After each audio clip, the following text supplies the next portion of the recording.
You can tell it's going to be an interesting day when when I very nearly clicked stop streaming instead of unmuting the microphone. That's how I'm going. How are y'all going? Lovely to see you. Welcome on in, everybody, and hello.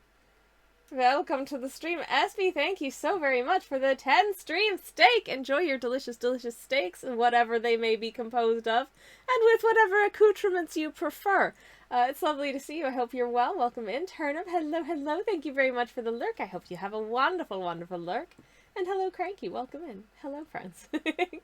Lovely to see y'all, and a welcome. Here's our art camera. Here is our sketch for today. I'm very excited that I get to paint Mothmen. I get to paint Mothmen because it's what I decided to do, because I'm the boss of the art that I make on these streams. Can you believe to learn? Anyways, I've just been having a real humdinger of a time trying to post a blue sky that I have gone live. So apologies if I just try and finagle that for just a second. Hashtag art stream. Please actually work. It's just I had a little picture of the sketch to append to it, and it just won't upload the very small phone photo for some reason. I don't know why. It just gets sort of stuck on, like, it's cycling around, like uploading image, but it's not. So I don't know what's up with that. But it's silly.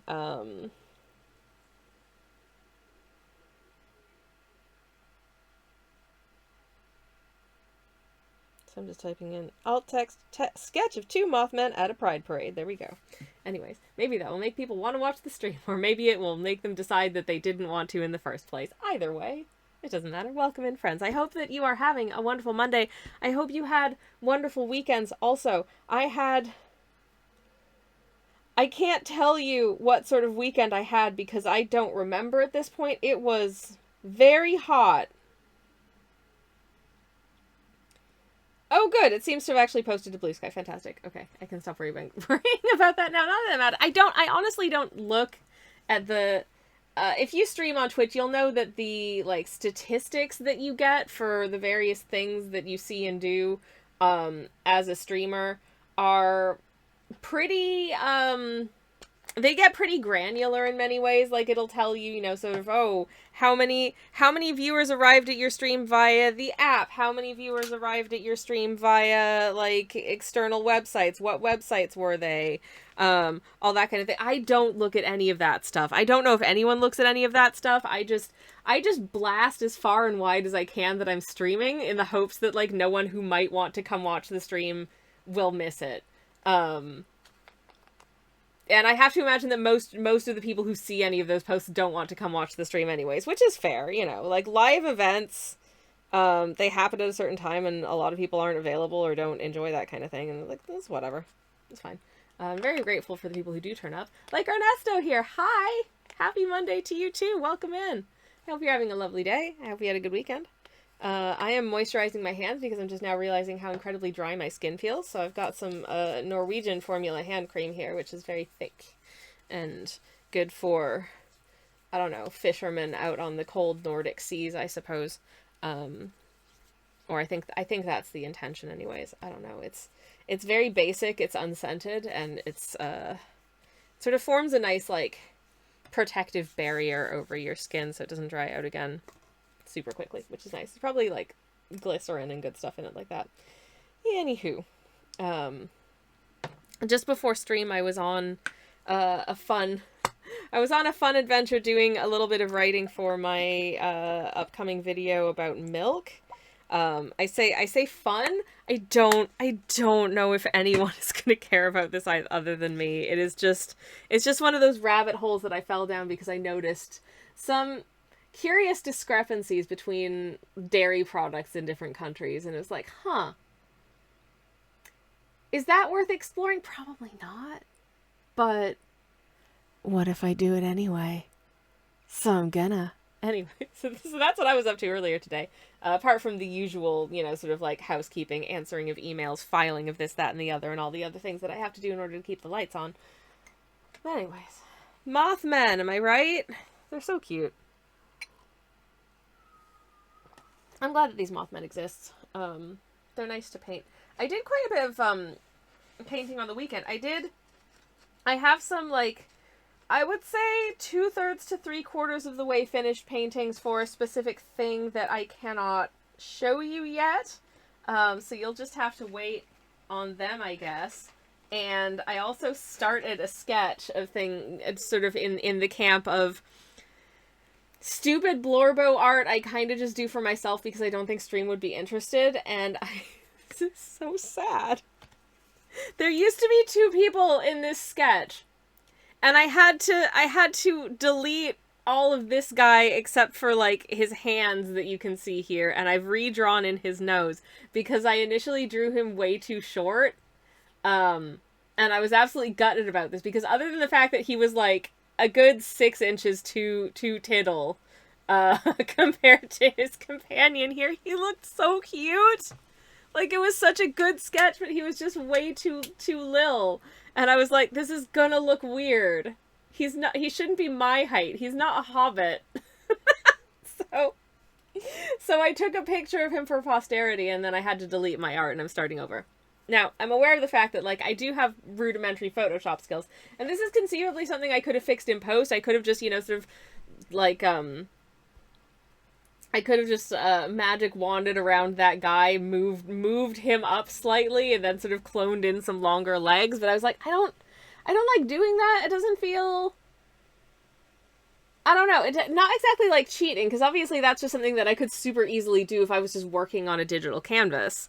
And I see digital artists do this all the time when they're working. They realize, oh, this character is too short. I'm just gonna, like, lasso tool, move him up, and then keep going. Or, like, shrink, or I did a drawing. Oh, I did a drawing recently which had 2 characters in it again, and I made their heads just slightly different sizes. Just enough that it looked weird. I was like, no, I'm gonna have to get rid of one of these. It was tragic. Absolutely tragic. I don't know if that's just, like, a skill issue because I'm not very good, but I don't think it is, because, again, I see plenty of, like, digital artists who are extremely successful and very good artists do stuff like that. But they have the magical wizardry where they can just... But I think the thing about being an original, like, a traditional artist, and the reason that I don't really like fixing stuff in post as far as possible, is that I then still have... I don't want to go to the effort of, like, painting in something that I know is inherently not the way that I want it to look.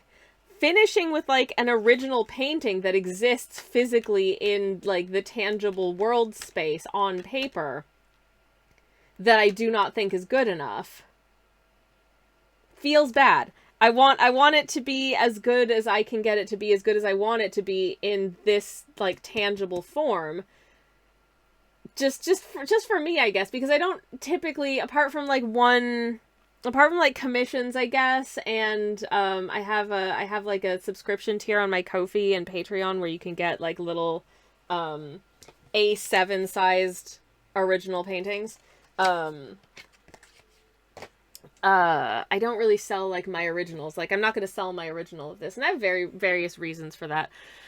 Some of which is to do with the fact that I don't know how light fast all of the paints that I use are. When I try and buy, like, tube watercolors, or, like, pans of watercolor, I try and find things that are light fast, but there are some things that I own and that I still like to use that I don't know how light fast they are. And I don't want to sell someone something, have them frame it and display it in their house that's an original painting, and have it turn out that, like, all of the color red just disappears from it after it's been, sort of framed and hung up in a sunny kitchen for, like, a year. I would feel like a piece of crap for that, because an original painting is not, like, if it's an art print. My art prints start at £6, y'all. They're not expensive. I have a shop, by the way, where you can buy things from me, but largely not originals. But feel free to get in contact if you wanted, like, a commish or something. For commissions and that kind of thing, if people do want the original painting, I do use paints that I know are light fast, just so you know. Because that's important to me, that it has, sort of the archival longevity that you want from something that's that much of an investment. Anywho, what was my point? And I did have one. Oh yeah, I don't really sell originals. But even so, if someone were to like look through my originals, I don't want them to come upon a painting and be like, wow, this is weird and bad and looks kind of whack. What's up with that? You know what I mean? You know what I mean? I mean, they might anyways just because they think my art in general is bad, but I'm doing my best. I want my art to look the best it can in this form. That's my point. I don't know if that's a meaningful point. Anyways, but it's Pride Month. It's Pride Month. It's the 23rd of June.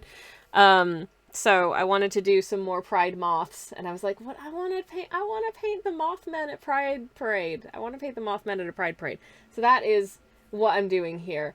I don't have a super solid idea of what's in the background behind them, but I think we can figure it out as we go. I might just kind of vaguely sketch in some stuff. Do I want it to be?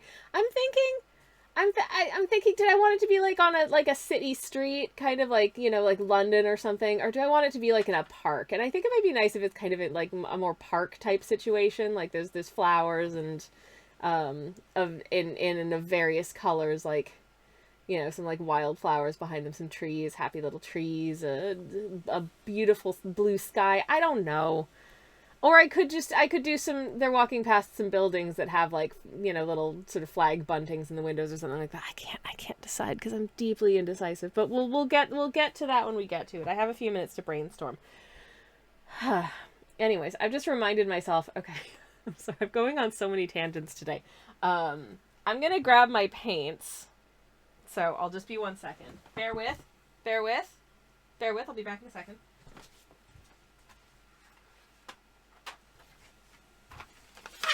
Using these again just because I feel like it's a really useful color palette for things that want a lot of bright colors. And we've got rainbows happening in here, so this feels like a good choice. Anyways, what was I going to say? Oh yeah, I'm genuinely curious. I have tried to like look up information about this online and just, it's incredibly difficult to get a search engine to cooperate trying to find information on this. So if anyone knows, I would be genuinely incredibly curious. My question is,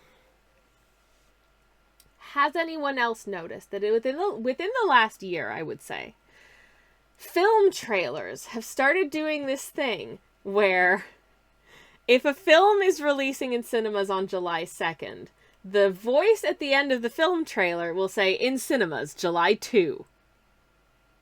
Or if it's July 20th, it'll be like, in cinemas, July 20.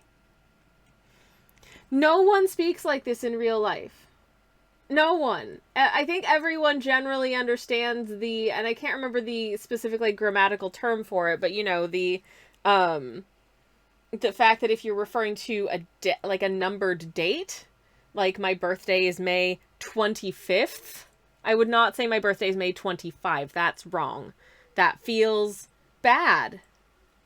And I'm not sure if this is a case of, I don't know, like trying to dumb things down, but everyone understands this is a basic linguistic convention of our shared English language to say, you know, like it's June 23rd today, not June 23, June 23rd. It feels weird and unnatural to call it the 23. What? Camera? Is camera cut out for a second? It better be playing ball. Anyways. It's okay. I love and support you, camera. I believe in you. You can do it. But yeah, and it's an interesting change. It's a strange change, and I'm just genuinely curious as to what. Okay, my phone is doing something stupid. Are we? Hello? It's put itself into landscape. No. And I cannot stress this enough. No. Why is it acting up? I have no idea. Anyways, hello. I'm very curious as to the impetus behind this change and the fact that it seems to be like entirely across the board. There just came a period where I no longer heard the like st and and and th, you know, sort of appended to the end of numbered dates. Specifically in film trailers anymore. They just vanished off the face of media overnight. And I have yet to find an explanation as to why. And it vexes me because it feels like jarring to hear it. And I don't understand why they've done this. And I'm sure there's a very specific reason why they have. And I'd love to know. But, and I don't know if it's something that's been bothering anyone else, because I can't find anyone else talking about it. And maybe this is just one of those stupid things that genuinely no one else cares about and no one else notices. I don't know. But it's really been bothering me. So that's where my head's at right now. How are y'all? But yeah, sorry about that rant, that ramble, whatever that was. I don't know. Anyways, how shall I do this? Beans. Cheese pizza. Anyways, we've got a... Oh, jeez. Attention. Hello. Twitch user Sammy Kelsch. Hello? Shoppers. Hello, Sammy Ann. Welcome in. Hello. It's lovely to see you. Thank you so much for the raid. Thank you. So very much appreciated. It's wonderful to see you. How was your stream? Welcome. Copper Mustache says, sorry, I just missed what your ramble was about. I was talking about that thing in film trailers these days where they'll say things like, in cinemas, June 23 instead of the 23rd. And no one has been able to explain why this change was made. And I don't know if it bothers anyone else except me. Anyways, Sammy Ann, thank you so much for the raid. How was your stream? It's lovely to see you, and welcome in Kendron as well. And hello, Copper Mustache. How are y'all doing? It's lovely to see you. Welcome in. Let me get a shout out for Sammy Ann in the chat. If you're not familiar with Sammy Ann, and if you're here, I have to imagine that by now you should be familiar with Sammy Ann, and you should be following her and checking out her streams and looking at her beautiful artwork, because it is an absolute damn delight every single time. And we love her. So yeah, we are working on more evolutions. Ooh, wonderful! You know our policies on art tax here. If you have anything you would like to share with the class, you can feel free to whisper me a link, whether that's your socials or a link to what you were working on stream. I'd love to share it, as you know. But as always, also no pressure if you just want to like go pee and chill or decompress or whatever. It's all good. But yeah, for anyone who's just come in on the raid and isn't familiar with me, hi. Let me introduce myself, I suppose. My name's Twitch user Sammy Kelsch. I'm a variety streamer. I do cozy art streams on Mondays and most Thursdays. I do cozy game streams on Fridays and sometimes on Thursdays if I'm feeling extra crispy. I anticipate we'll be having a Fields of Mystery stream at some point in the near future again because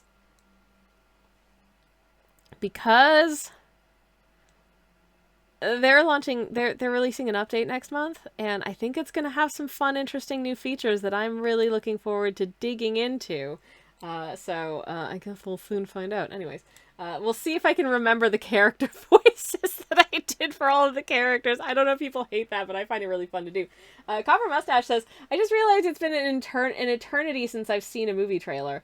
I mean, I went to the cinema a couple of months ago for the first time in several years, so we saw like a handful of trailers then. We were seeing that brand new movie, what's it? The Star Episode 3, Star Wars Episode 3. Which one? Shoot, I can't remember which one. Was that Revenge of the Sith? It was Revenge of the Sith, wasn't it? Number 3. I just watched it. What's wrong with me? Well, I wasn't thinking about the name of the movie. I was thinking about how much I want to, like, smack the stupid-ass, manipulative smile off of Palpatine's dumbass face the whole time. I'm sorry, I hate it. He's just such a delightfully hateable character. I really like that movie. But good lord, I hate that guy. You know, I feel like for me, it's an effective villain. It's a flavor of effective villain when I'm just like, every time that guy's on screen, I want to punch him in the groin super hard and hope he's not the kind of person who enjoys that. 'Cause I hate him. That's, you know, that's a good villain. That's not a, you know, if it's just like, wow, this character is poorly acted and annoying, that's different. That's different. There are nuances to the types of ways you can dislike a character. Anyways. So I saw trailers in the cinema then, but I see a lot of, like, I watch a lot of YouTube videos as, like, background noise or for funsies, and, because I make them. But, what was I gonna say? Yeah, I see a lot of adverts for movies and stuff in the like YouTube ad breaks. I also get them sometimes on Instagram as well, though I'm not on Instagram a ton lately. Um, but yeah. Kindred says, I've stopped using in general after dates. I assume that automatic text reading services would not add it in, assuming most trailers don't use real voices anymore. I mean, it's also very, very possible that like the trailer guy's voice is just a like TTS like text to speech doodad that doesn't know how to read the 23rd. I don't know. I feel like by now you should be able to program the third into a text to speech reader.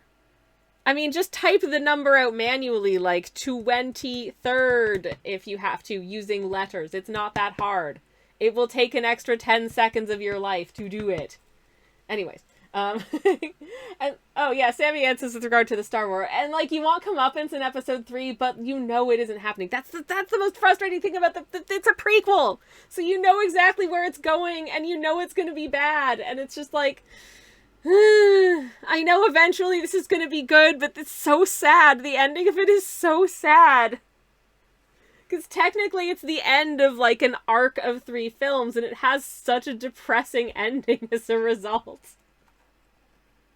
Because it's all of the bad stuff that happens leading up to the stuff that we remember from like, you know, the early 80s. Anyways, we have some artwork from Sammy Ann to look at. So let me get that queued up. And thank you so much for sharing that. I really do appreciate it. Ooh, we have a whip. We have a whip. We have a whip. We got a whip. Okay, let me open a new tab and get this whip loaded. Anyways, ooh, load. All right. Sorry about that. A thingy was not playing ball. The drive link was not. Anyways, it's fine. Can't wait to see the Mothmen enjoying their parade moment. They're so sweet, says Sammy. And thank you. I was just trying to decide whether or not it's like a city street and we can see sort of like some buildings and stuff behind them, or if they're walking through like a park. I don't know yet. So if anyone has super strong feelings either way, let me know. And that's what I'll do, because I have no strong feelings, and that's why we're stuck in. Anyways, okay, so we have some things from Sammy Ann, but first of all, if you're not familiar with my artwork, it looks like this. And the thingy that lets us look at websites is set up to look at my Instagram first. It's just like the default landing page. So I'm sorry you have to look at my art for a second. But you know, I'm not sorry you have to look at Gerald. Gerald was my moderator / spouse's idea. And I love Gerald with my entire heart. He's a gay mallard duck, as you can see, and he's a very good little guy. I love him. But this, more importantly, this is the, remind me which Pokemon type Espeon is, because I'm stupid and I always forget, but this is gorgeous. This is so beautiful. The details in here, my goodness, I love it. And here it is in glorious color. It's so stinking pretty. I love these flowers. These flowers are beautiful. This is absolutely delightful, and it makes me happy, and it's just beautiful. This is so good. As always, Sammy Ann's art is a delight to behold and super lovely and makes me feel happy.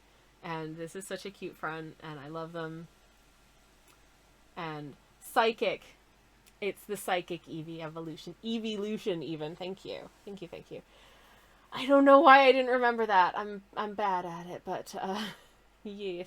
Anywho, thank you so much for sharing. It is wonderful. We blocked out highlights and shadows, got to work on the details. It already looks absolutely amazing. It's going to look absolutely stunning when it's done. I have no doubt in my mind.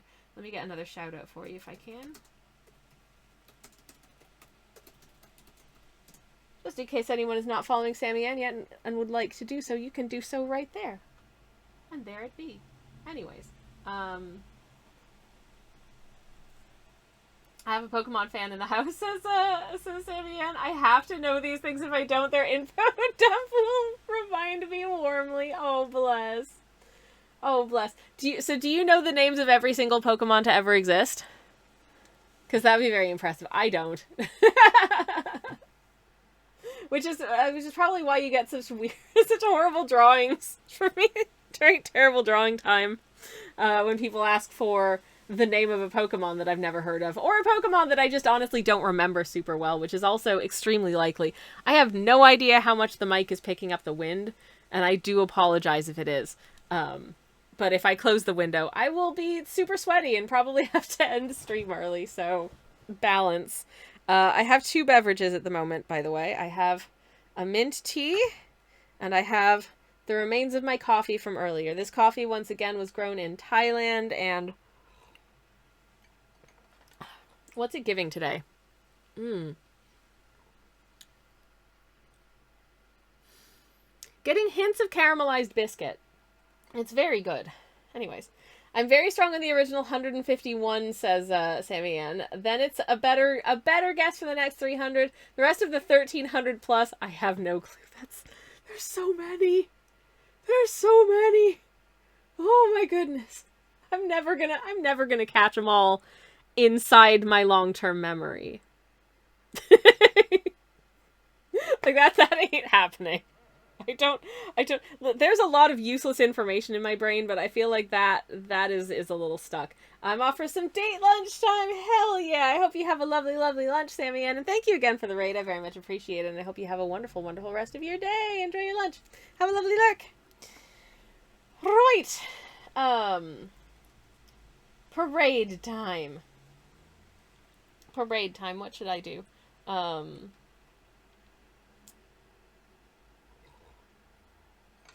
I still can't decide. I think what we might do is like a little city street scene. You can't really see, they're quite wee, so you probably can't see a lot of sort of the buildings in the background, but I can kind of get an idea of, look, there's some buildings behind them, and maybe a bit of like rainbow confetti here and there in the air I think would be very, very fun as well. So I'm gonna attempt to kind of block that in. I didn't wanna sort of block myself into a parade-y type situation where trying to make sure that setting the curb there isn't giving me any weird tangents. I didn't want to block myself into like a parade-y situation where there's like huge crowds of people and I would have to draw in like huge crowds of people. So it's gonna not be that.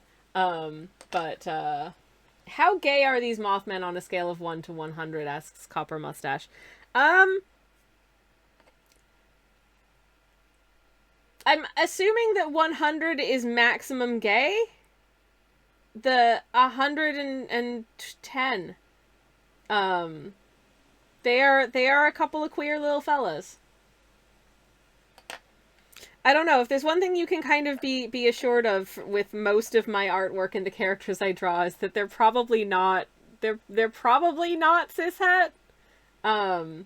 This isn't by design, it just sort of happens. That is off the charts, says Copper Mustache. Yep. And I stand by it. Anyways. I think my skin got a little bit annoyed when the weather was super hot a couple of days ago because my neck is stinging, so that's super fun.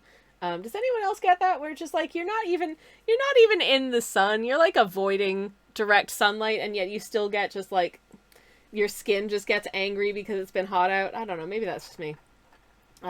Anyways, home first. Hello, it's me, your favorite ass. Welcome in. Lovely to see you.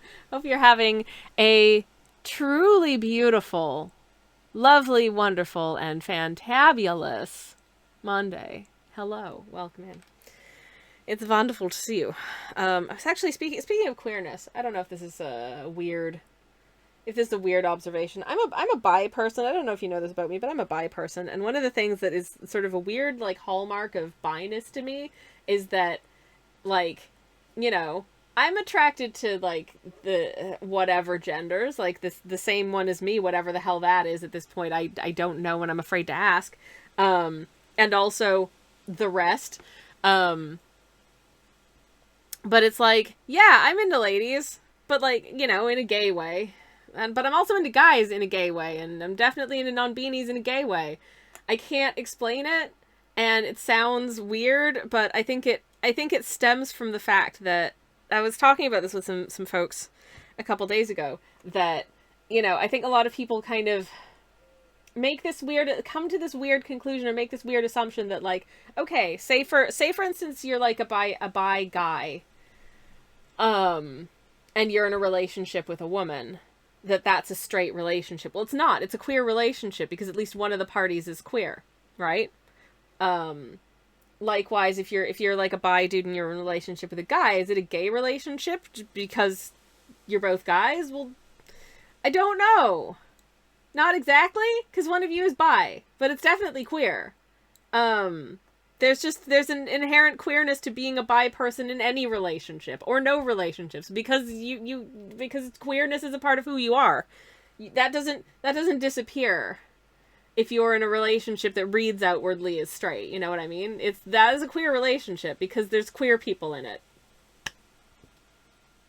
I don't know why this is so hard for people to understand. It just makes sense to me. But a lot of people don't. Anyways, and that's why every Pride Month there's discourse, which can get in the garbage and F the F off. Go away. Anyways. I usually just get angry from the heat, says Copper Mustache. I think I get too tired to be angry. I get, like, sluggish and sad. I just get sad, I think. I reached a point on Saturday where, like, my limbs, I wanted to do stuff, but I was too tired to do anything. Like, my brain was so tired that it felt like too much effort to just have a video on in the background. But if I didn't have anything in the background, I was understimulated and bored, and that felt really bad too. It was just suffering across the board. Being too hot sucks.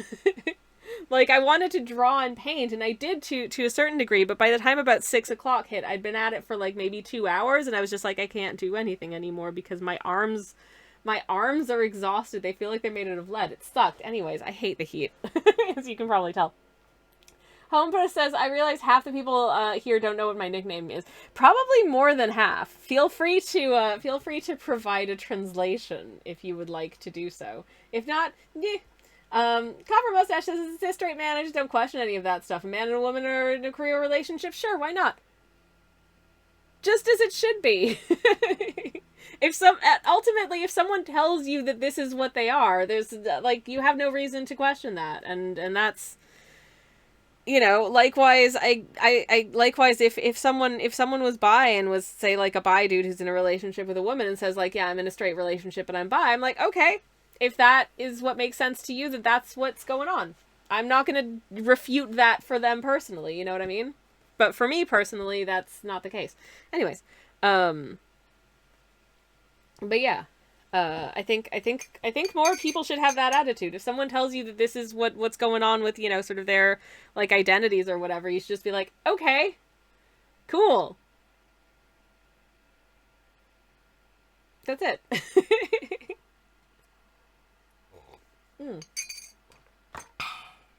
Anyways, I mean, there are a lot of situations in my life where I'm not as open about things to do with my,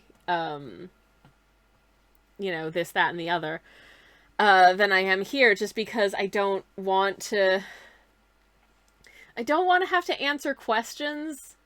I don't know. Sometimes I find it, I've been in a position of, like, having to explain, like, what non-binary means to people before, or having to explain, like, the definition of the word cis to people before, or, you know, other things to do. It's basically being, like, the queer translator in the room for people before.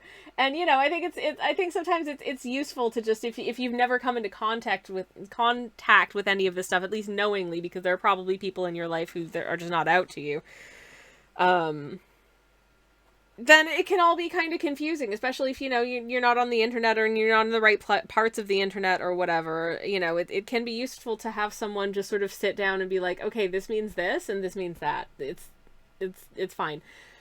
But I don't, you know, it is also a certain amount of, like, brain and labor to be that person for other people, and I don't always want to be that person for other people.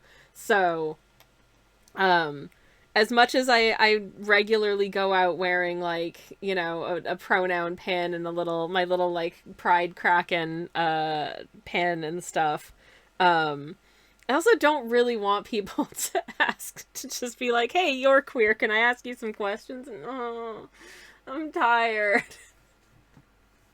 I used to be able to say that search engines exist, but search engines are worse now. Have you been to any Pride events this year? Asks Homepurse. No, I haven't been anywhere. I legit have not been anywhere at all this month. I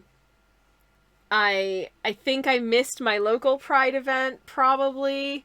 I always seem to find out the day after it's happened that it happened, rather than, like, finding out that it's happening. I don't know how this happens every year, but it happens every year.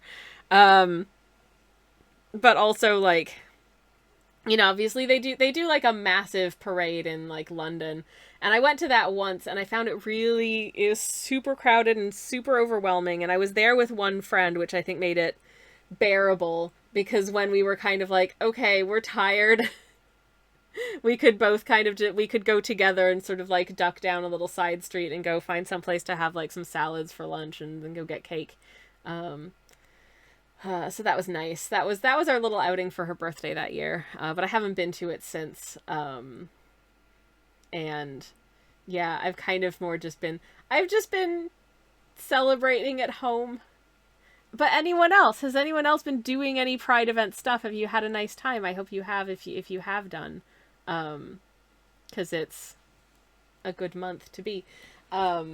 But yeah, no, I'm such a homebody, to be perfectly honest. Like, I don't really go out that much, so like big crowded events are very scary to me, and I never seem to find out about like smaller local events until after they're over. It seems like a lot of small local events tend to do a lot of their promotion via like a Facebook page, and I don't have Facebook anymore. I was actually just talking about this earlier today with somebody about how, like, I wanted to get rid of Facebook for a really, really long time, and I didn't, because there were a few people that I was only able to contact via Facebook. But then my browser ran an update and logged me out of every website that I was logged into. And, I didn't remember my Facebook password. And I tried to get it to reset my password. I was like, okay, you know, it'll just email me a password reset link. Did not send me a password reset link. I went through so many different steps trying to get it to, and like none of the things, they were just like, oh, if you've forgotten your password, just go to another device that you're logged into Facebook on and change your password from there. I'm like, I wasn't logged in anywhere else. Because why would I be? I don't want to be on Facebook anywhere else. I don't have the app. You know, they were like, just log into your Messenger app, and it's like, I don't have that either. And they would just email me a goddamn password reset link. So I now can't use Facebook. I'm locked out of my account because I don't remember my old password and I can't reset it to a new one. Anyways, Homer says, I went to Sennayoki Pride. There was about 300 people. Nice. That's a nice number of people. That sounds like a good gathering. I hope you had fun. Did you have fun?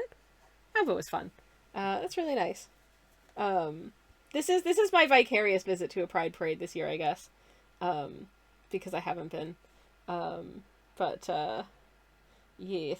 Is that weird? I don't know. Okay. So we've got this and then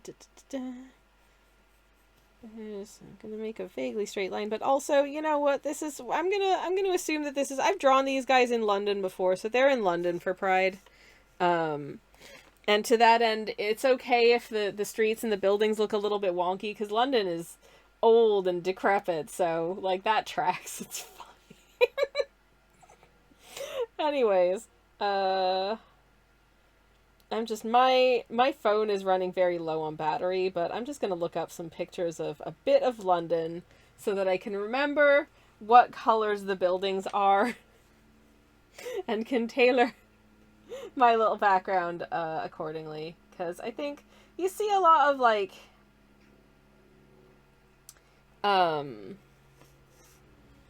I think when I went to Pride, anyways, the sort of area that we were in was quite close to watching the parade go by. Was quite close to Soho, so I'm kind of being influenced by some buildings in Soho, I guess, which tends to be a bit of London I spend a lot of time in.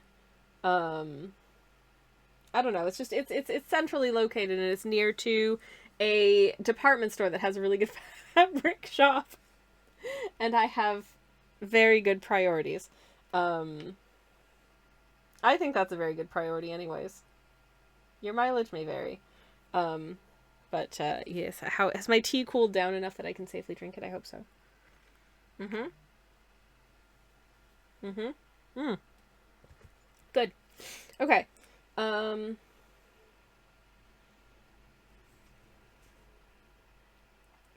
All right. So I'm gonna try and pop like suggestion of like there's a door frame kind of starting over here, I guess. It's got like a window in it, and then a little further along there'll be like a window display in this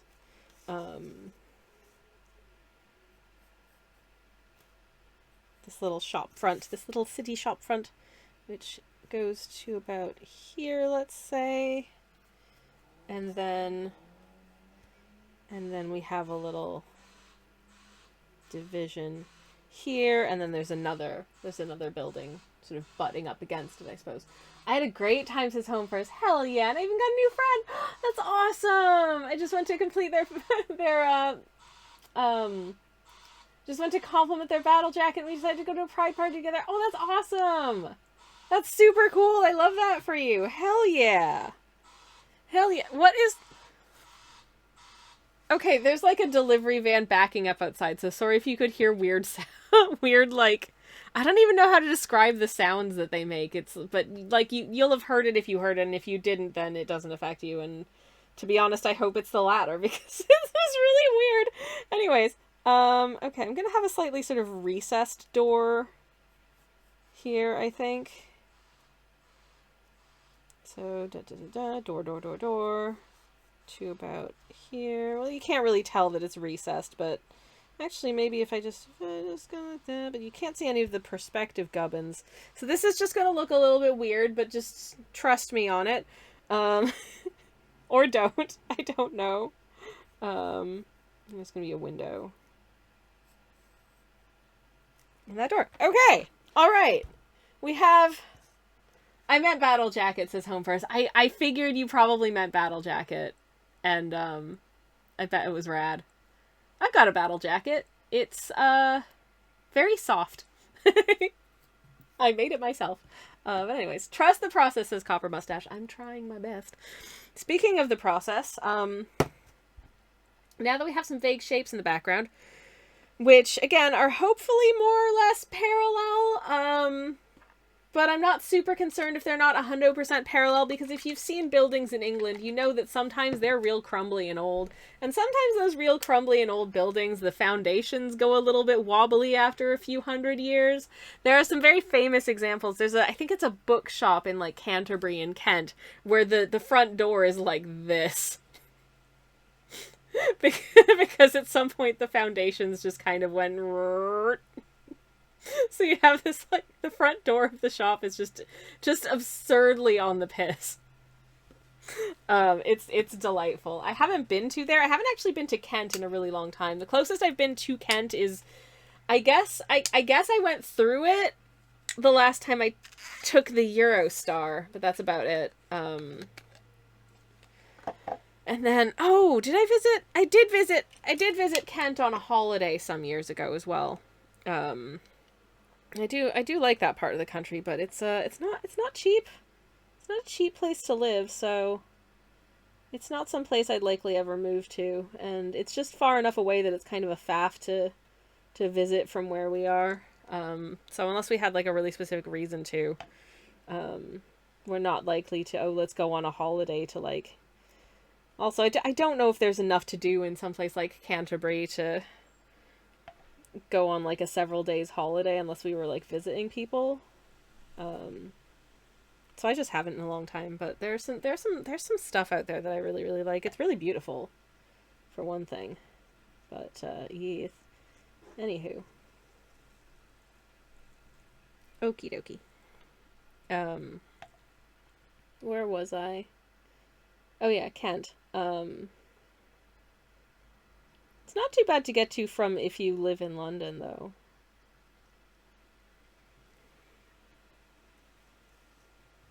But anyways, any place where I have to pass through London to get to it feels faffier, because always the getting across London to get anywhere always feels like it takes a really, really long time.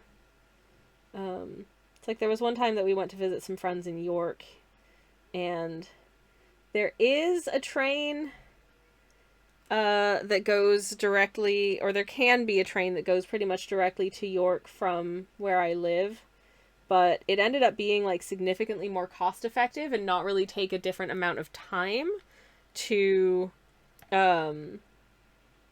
actually just travel to London and then get like an LNER train out of King's Cross, and do it that way, which was kind of neat because it meant that I got to see like, you know, sort of a main line that I don't normally get to see, because we're crossing a different side of the country to the one that I would normally get trains from. So that was fun.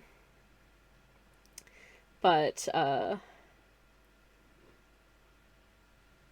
yeah, it also took longer, and it meant that we had to get from like the end of London that the bus spits us out at, you know, across to King's Cross, which is not an insignificant chunk of time, sort of added to it. But anyways, the Humper says, Seinäjoki Pride is a lot smaller than Helsinki Pride. I think Helsinki had like 10,000 people last year. Damn, that's big. That's big.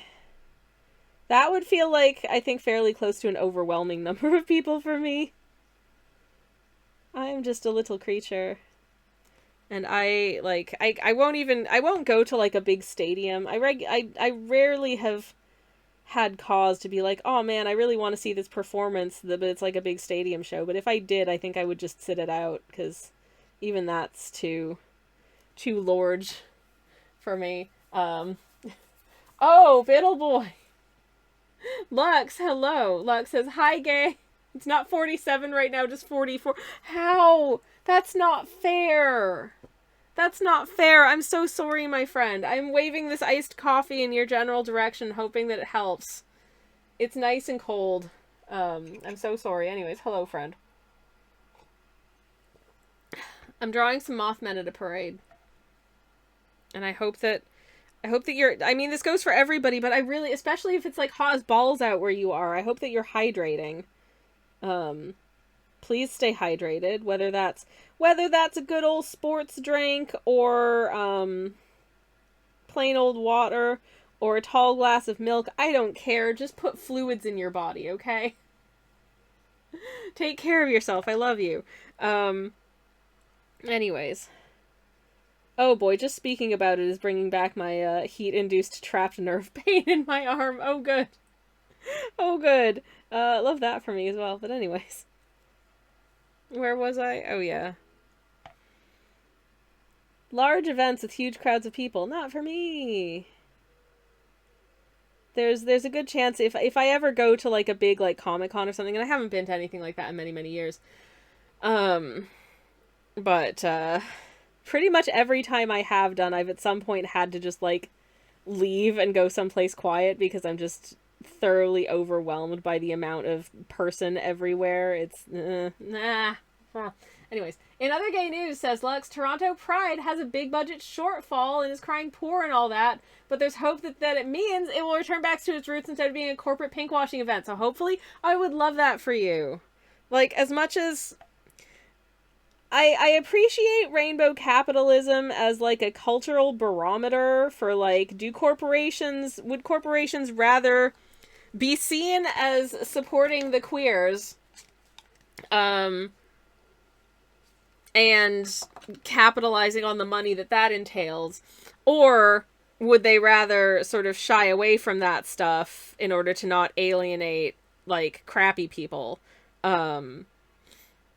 So, like, I get that, but also, you know, the last, like, big corporate pride event that I went to, it was, like, all of the, like, parade floats and people marching were, like, Lloyd's Bank supports its LGBTQ plus employees, and, like, hey, John Lewis and Waitrose, gay!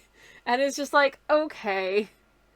You know, this feels less about community and people and more about sponsorships, and I kind of want it to be about community and people, you know? I kind of want it to be the kind of place where you can go and just be like, hey, queerness, this is good. And not, hey, you know, your local police force doesn't hate you, we promise. Like, pass. Just a bit, you know, yeah. Anyways. But, yeah, Lux says, I've hated Toronto Pride for many years. For how... Oh, good! Good, for how... oh, my chat... Okay, my chat is being weird and not letting me read things. Hold up. Twitch chat, doodad, stop being so silly. But yeah, okay. Lux says, I hated Toronto Pride for many years now for how exclusionary and non-diverse it was. Ugh, that doesn't feel good. It never felt part. Yeah! You support your gay employees to the amount you're legally supposed to! Alright! Yeah, exactly. It's just like, because, you know, on the one hand, like, you know, it's nice when you have, like, corporations and workplaces at least giving lip service to being inclusive and all that jazz, but there, you know, that doesn't necessarily mean that as, like, a queer employee, you feel like you can be out in the workplace without having to field weird questions from your coworkers. You know? Or just, like, I don't know, people saying weird stuff. Because I've had instances in workplaces of people just saying things that I'm like, I feel like I can't report this to a management because it's pretty minor and ignorant in the grand scheme of things. And if I do, everyone's gonna know it's me because I'm the outest, queerest person here. And then they're just gonna feel antagonistic towards me because management had to have a talk with them about not saying homophobic shit in the workplace. You know? Like, that just puts me in a difficult position, and I don't enjoy that. So, you know, is it working? Are you sure? Anyways. Homer says I could never go to a concert, can't handle loud sounds at all. Fair enough. It's probably not the place for you. Mesh says, anyway, Sammy is a lovely soul with the cutest face. No, you. PSA, Sammy's stream might spark joy in you. You've been warned. Also may contain tax evasion advice. No! Taxes are fine. For the most part. Anyways, they should tax rich people more. That's my opinion. Anyways. We're about to jump into a BRB, so I have to put the BRB screen on because I missed the opportunity to snooze it, so I'll be back in just a second. Please stick around, you're not going to miss anything, and you're all breathtaking. BRB, everybody, I'm so sorry. Hi, everybody, I'm back. Sorry about that. I'm here. Hello. Welcome back, friends. I hope you had a lovely break. It's nice to have returned. Anyways. Hi. Whilst I was on break, I was reminded of the fact that there's this artist that I've been following for a while who, their day job is designing plushes for the Pokemon Company, which is a very cool day job. That's super rad, and sometimes they'll post like, look, I found the such and such that I designed in this shop, and that's neat. Shoot, I've had a cup of iced tea brewing in the kitchen since before stream started, and I was going to go decant it on break, and I've just now remembered it's there. Okay, bear with for just a second. I will be back in just a moment. Oh no! Your streamer's a stupid dumb idiot. I'll be back in... Oh my god! BRB again, but very briefly. Ah! No!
Oh boy.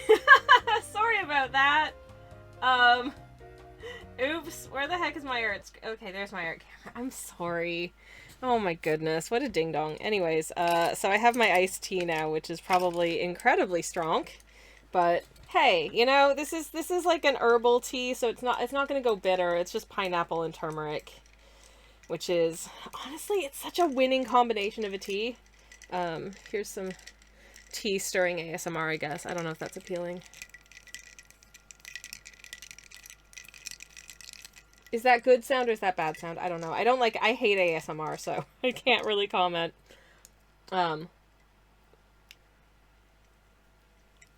If a type of content is labeled as satisfying, there's a good chance that I will just find it deeply unsatisfying. I don't know. Something about seeing someone do a thing that looks like it would be really fun and pleasant to do, but I'm not able to do it myself, just ends up making me feel sad. But anyways, though that being said, so I don't talk about it a lot because I feel bad publicizing it because like it's not that good, but I do technically have a Patreon. And I do the things that I posted there for this month I think might be the best things I've ever posted there. I posted quite possibly the greatest work of art I've ever made. And 30 minutes of soap grating ASMR.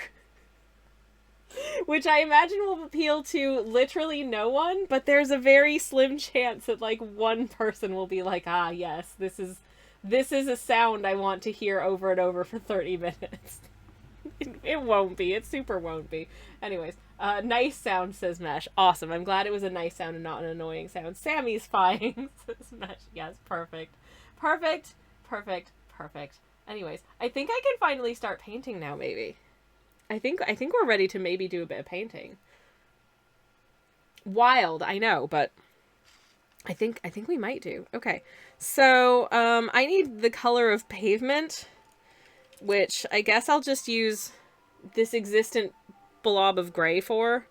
Because that's kind of just, I think that's what pavement looks like.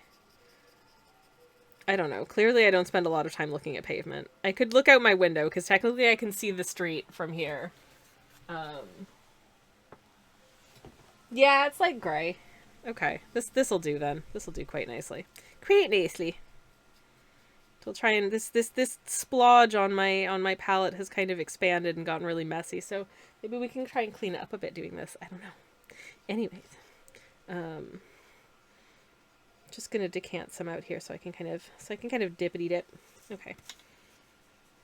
And I'll give it a couple of passes as well. Da-da-da.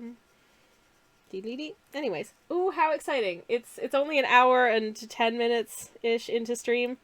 And I'm finally committing some color to the piece, which is honestly kind of feels good. It's nice. I haven't painted since... Actually, did I paint yesterday? Yeah, I did paint yesterday. I haven't painted since yesterday. Oh, it feels like it's been longer than that. I don't know why, but it does. But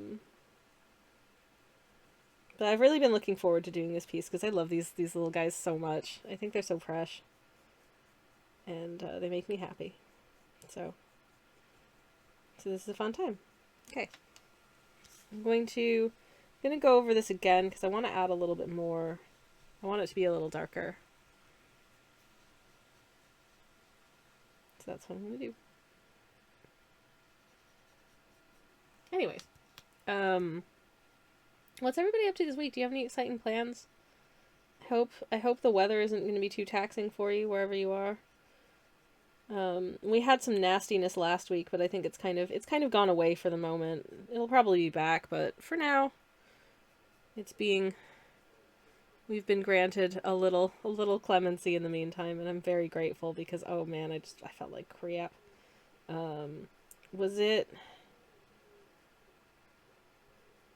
Was it this weekend? No, it was the weekend before. I was supposed to have gone to an event, and I ended up just not going because I was like, no, I don't want to go. I don't want to be out in like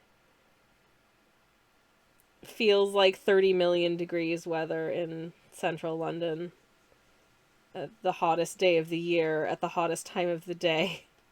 No. That's a no thank you from me. If I can avoid it, I will, so I did. And that was the right answer, turned out. Anyways. But there it goes. Don't you know? I need to check and see when the update to Fields of Mystria is dropping. Because I am for sure going to want to get on that. And I'm definitely going to want to do another Fields of Mystria stream when it drops. To see if we can avail ourselves of some of the update content. But, I'm not sure yet what day of that. It'll be a Thursday, no doubt, but I don't know which one. Anyways. Okay. Let's finish up this page. Oh, this gray is so stinking pretty. Like, is it just gray? Yeah. But it's just a really nice gray. I don't know. I mean, technically, this gray that I'm using right now, it's called neutral tint. And it's called neutral tint because it's literally just... I think the intention of it is you want to add some grayness to another color. This will give a neutral tint to whatever you add it to, which is true. But also, it's just a nice, pleasant gray in and of itself. So I just tend to use it wherever I need just like a nice gray. And is it completely devoid of color temperature? I'm not sure. I don't know. I'm not sure it is actually. I think there's a little smudge of complication going on in there somewhere. To that end, shoot, I need to look up. My phone battery is like struggling at 21% right now. Oh yeah, this is the thing I was going to tell you about when I remembered that my iced tea was extremely old. There's this artist that I've been following for a while, and they design plushes for like their main job, but they've also they're releasing some fan art plushes of 4 of my favorite Star Trek characters. And they're not available yet. They're available on the 1st, or pre-orders are opening on the 1st, and I'm just like sitting here like chewing on drywall because like obviously I need all of these little guys in my life. I need to give them cuddles and affirmations and make some of them kiss. Copper Mustache has returned of the hyperfixation. Oh, Biddle boy, is the hyperfixation absolutely happening in full force. The number of hours of the day of my life that are just like Star Trek, Star Trek, Star Trek, Star Trek, Trek, Trek, Trek, Trek, Trek, Trek, Trek, Trek, Trek, Trek, Trek, Trek, Trek, Trek, Deep Space Nine. Deep Space Nine. Niners. Hello. It's a lot. It's so many. It's too many. But you know what else? I'm having so much fun.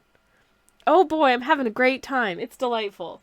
I watched the first episode of Prodigy yesterday, and I thought it was lovely. I liked it. I'm excited to see where it goes. I'm sad that they're not making any more of it, because I'm like, well, I've seen one episode, and I thought, oh, this is cute. This is cute. It's got a good cast. So, oh damn. But also, whatever streaming service it was on, I don't have any streaming services anymore, because I realized that I wasn't watching any of them.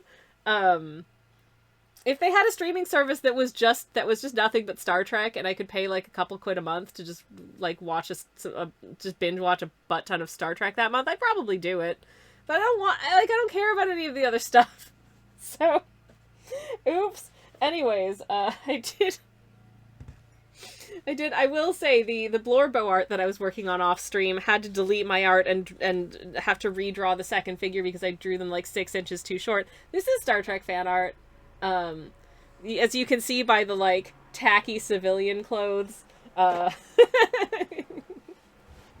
And currently nothing but a Cardassian nose because I had to delete him, poor guy. Anyways, I took a picture for posterity, but he was just too short and it was weird. Anywho. So yeah, that's what happened. I'm very looking forward to, these little plushes, though. Hopefully I'll be able to get some, because they're really cute. Anyways, Okay, I'm sipping all my beverages, because I'm genuinely, I'm so thirsty. Just trying to get another look at pavement colors. Okay. So,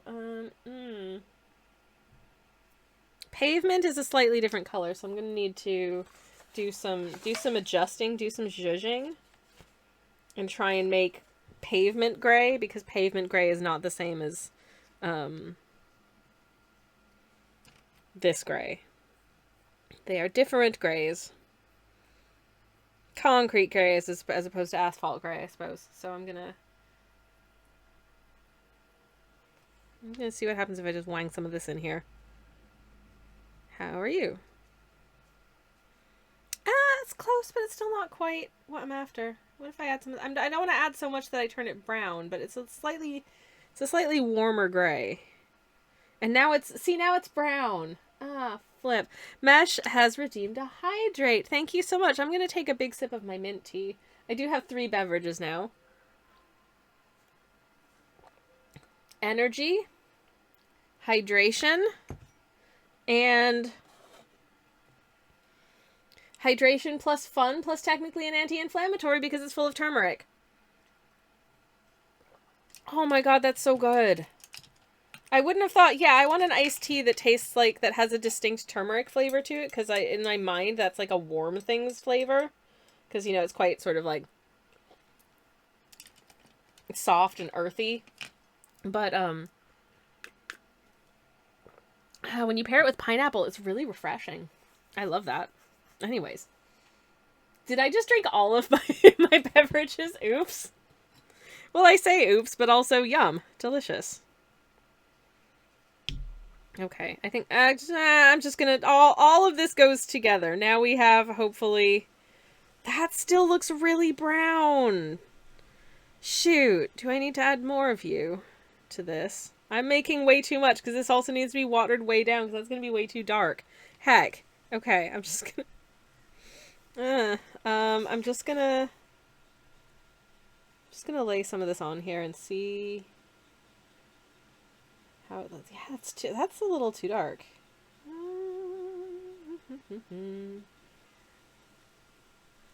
What if I just pop that on there and then blot?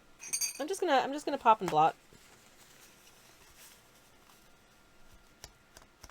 That's my strat. Pop and blot. Maybe that'll give it a nice. Oh, that's a good. Yeah, that's a good like pavement. Yeah, you just gotta pop and blot. Okay. Sometimes pop and blot is a good strat. These statements will mean nothing to anyone who's never watched one of my streams before. Oh heck, I forgot to say sippy paint water, says Mash. Mash, I'm not gonna. I will not do that. I'm sorry. I'm not interested in, like, jeopardizing my health for stream more than I already do. Okay? Like, I'm not the boss of you, and you can do whatever you want with your body, and I'm gonna do what I want with my body, and my body, while not a temple, is, you know, a place of where real beverages and safe beverages go inside. Yum. One of these days you'll slip up, says Mash. JK, don't sip the paint water. I wasn't gonna, Mash. I wasn't gonna. I recognize that it's a goof. Tea. And also, just being real with you, like, you can see how grody this cup is. There's just like a patina of old paint around the sort of inner, like, ness of this paint water cup. No matter how hard I scrub and rinse, that will never come off. So, yeah, I'm gonna not drink that, thank you. It looks yummy. Mesh, something is wrong with you. Anyways. Okay. Just gonna try and give a suggestion. That there is depth. This pavement is slightly, there's a bit of a curb there. Am I right in thinking, does the UK spell curb differently than the old country? Because I feel like it's not a word that I see often, but sometimes I see curb spelled Kerb, and not Curb, which feels weird to me. Because I always knew it as Curb. Yeah, curb. But sometimes I've seen it spelled Kerb. I don't know what's up with that. Maybe that's another thing that I have to make a video deep dive on. I'm currently making a video deep dive on milk. So I'll add it to the list, I guess. Oh, that was another interesting. I don't think there's an entire, there's probably an entire video's worth of information on this, but I was thinking the other day also about the fact that in Canada, and also in the United States, but Canada is my point of reference because it's where I'm from. In Canada, if you want to buy eggs from the supermarket, they're in the refrigerated section, usually near like milk and cheese. Whereas here in the United Kingdom, if you want to buy eggs, they are just on like an ambient temperature shelf with like near like baking things and bread and sugar and stuff. An interesting difference. And there is a specific reason for this. There's like a scientific reason for this, and it has to do with the way that the eggs are processed. Sometimes you'll notice on British eggs, when you buy like a carton of eggs, there's just like a feather still attached to one. And that's because they don't really do much to the eggs when they come out of a hen's cloaca, such that they are shelf stable. Whereas they go through some kind of like cleaning process, I believe, in Canada. But the cleaning process also removes some of the sort of like protective outer layer on top of the shell, which makes them no longer shelf stable. So they'll go off if they're left at room temperature a lot faster than British eggs. Why? Why do we do things differently in one country than the other? I don't know. Does anyone? There's probably perfectly cromulent reasoning for both, and I don't know what it is. And I'm already having to go through the why is it different for milk for this milk video.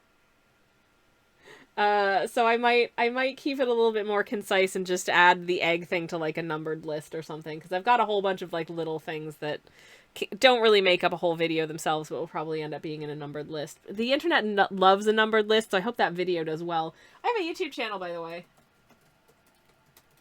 Feel free to subscribe if you like dumb deep dives that I put way too much research into about like history and other weird stuff. It's a good time. You should enjoy it. Please enjoy it. Please. Anyways,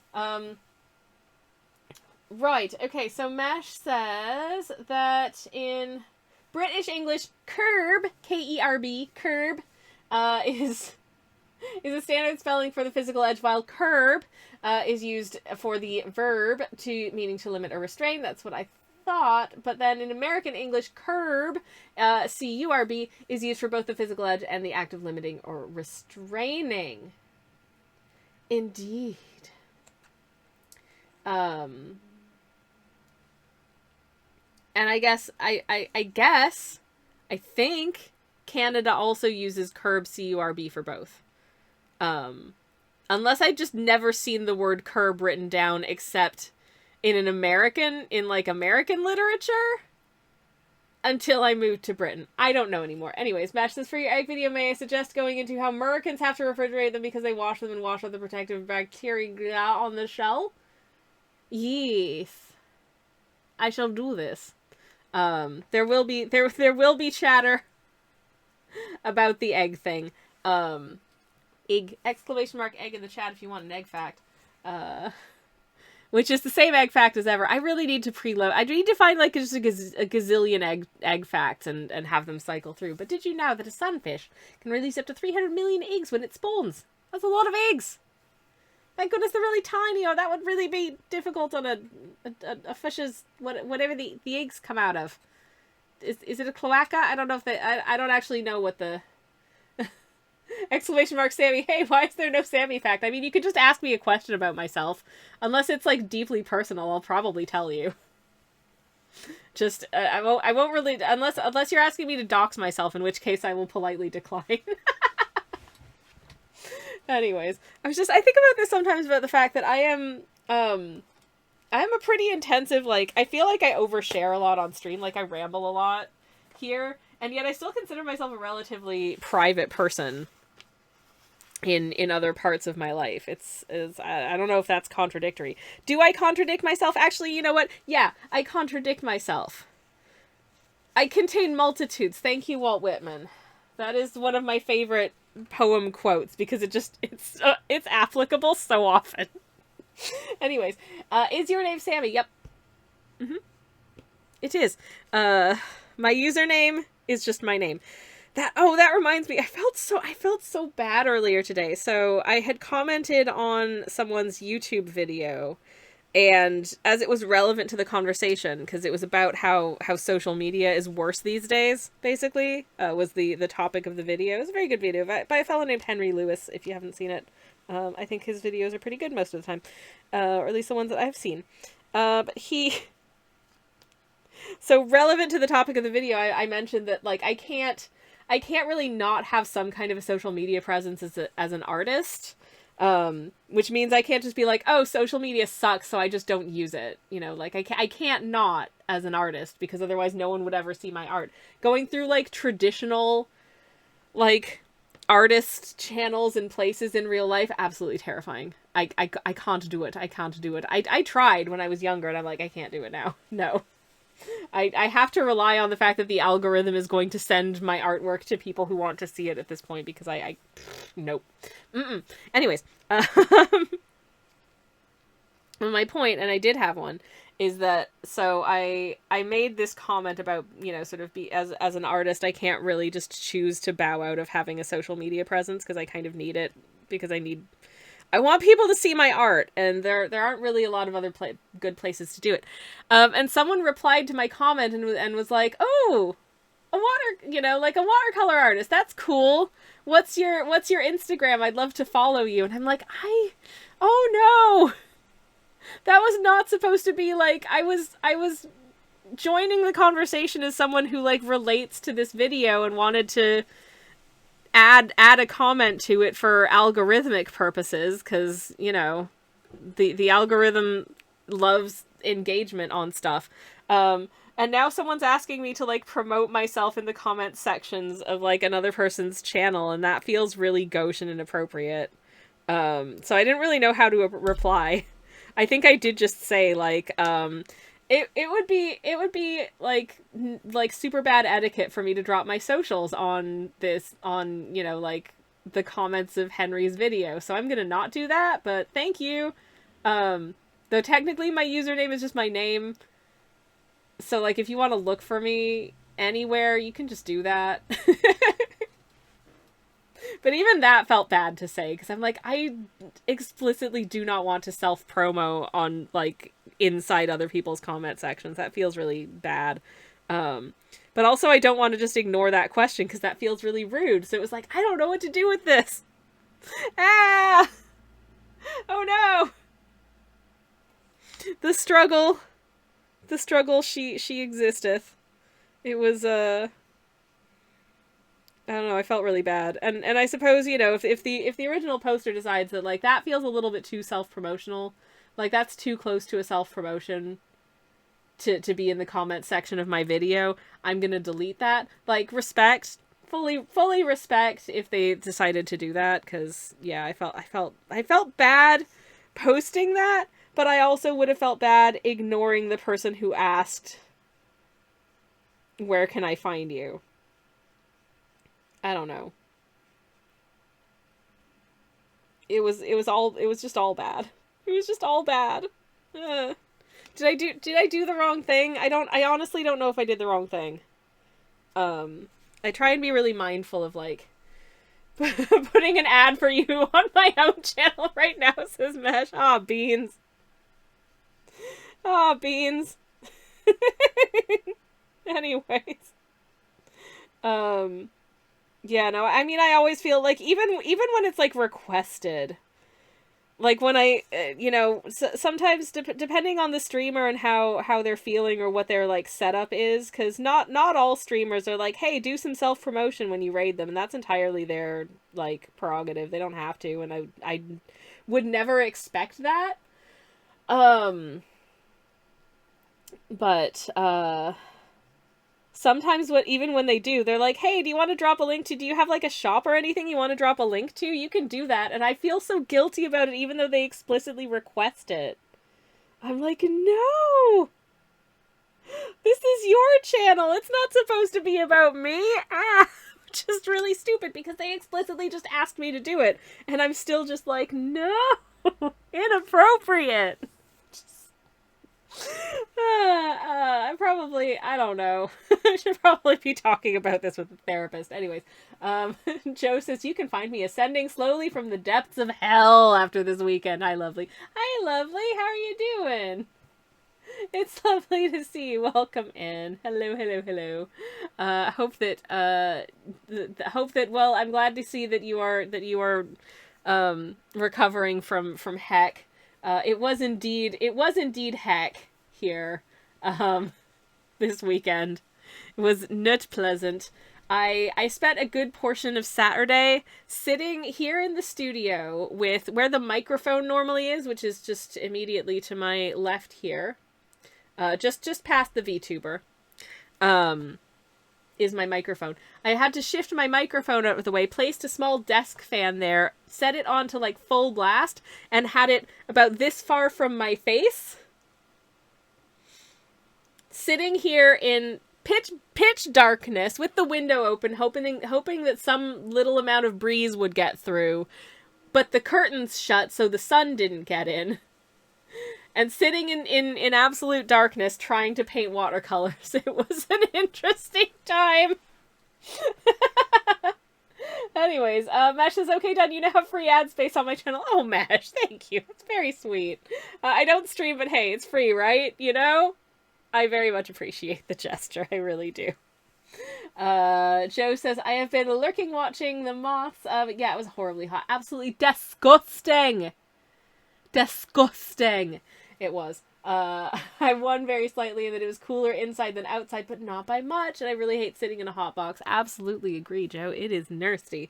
I will say, moderator / spouse and I have looked at the...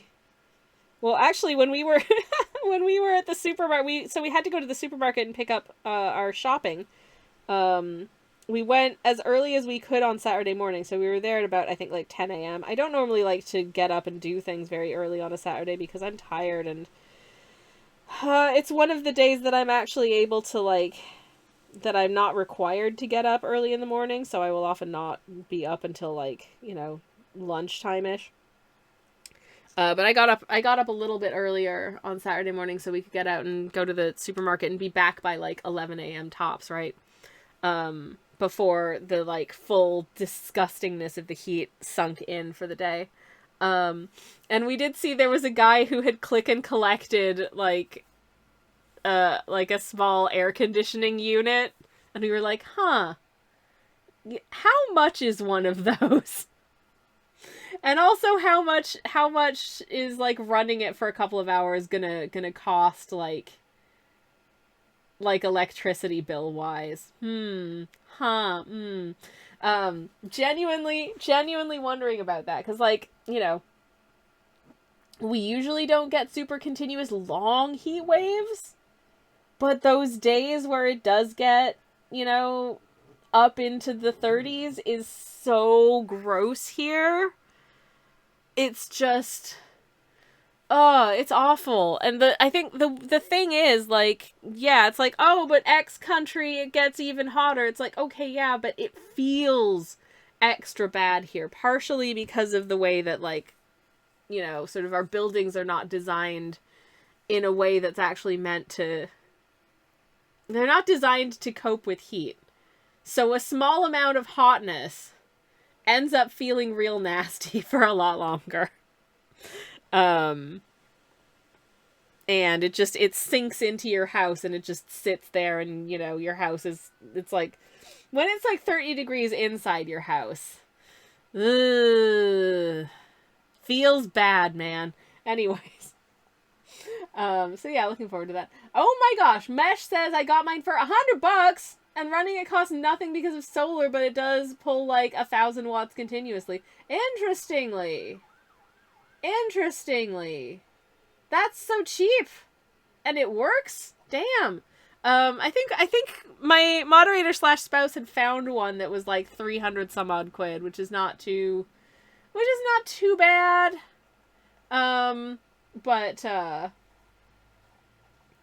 still, I'm at the point of the month where like I was gonna buy myself some bags of fruit tea because I'm running low on fruit tea to make iced tea with when the weather's hot, and for like three of they're about 6 to 7 quid each, so it would have cost me about 20 quid to get like three, sort of reasonably sized bags of tea.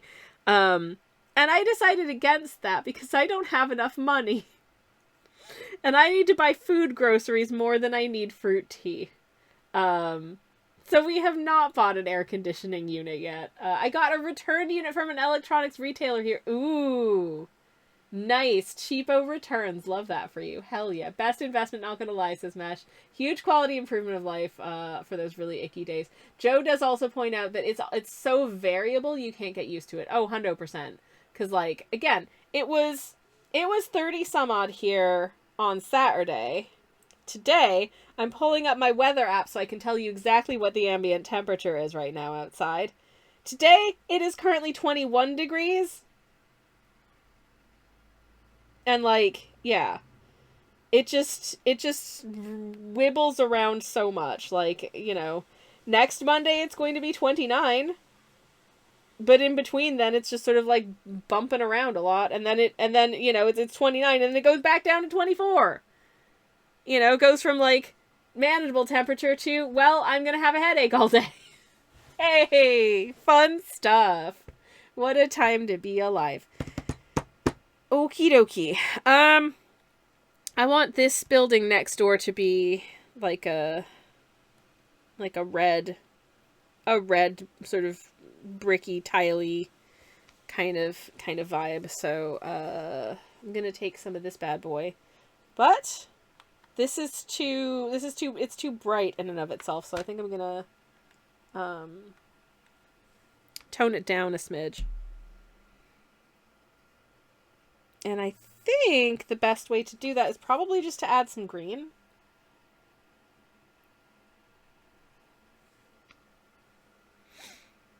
If you have a color that you just want to kind of mute down and make a little bit darker, just add a little bit of its complement.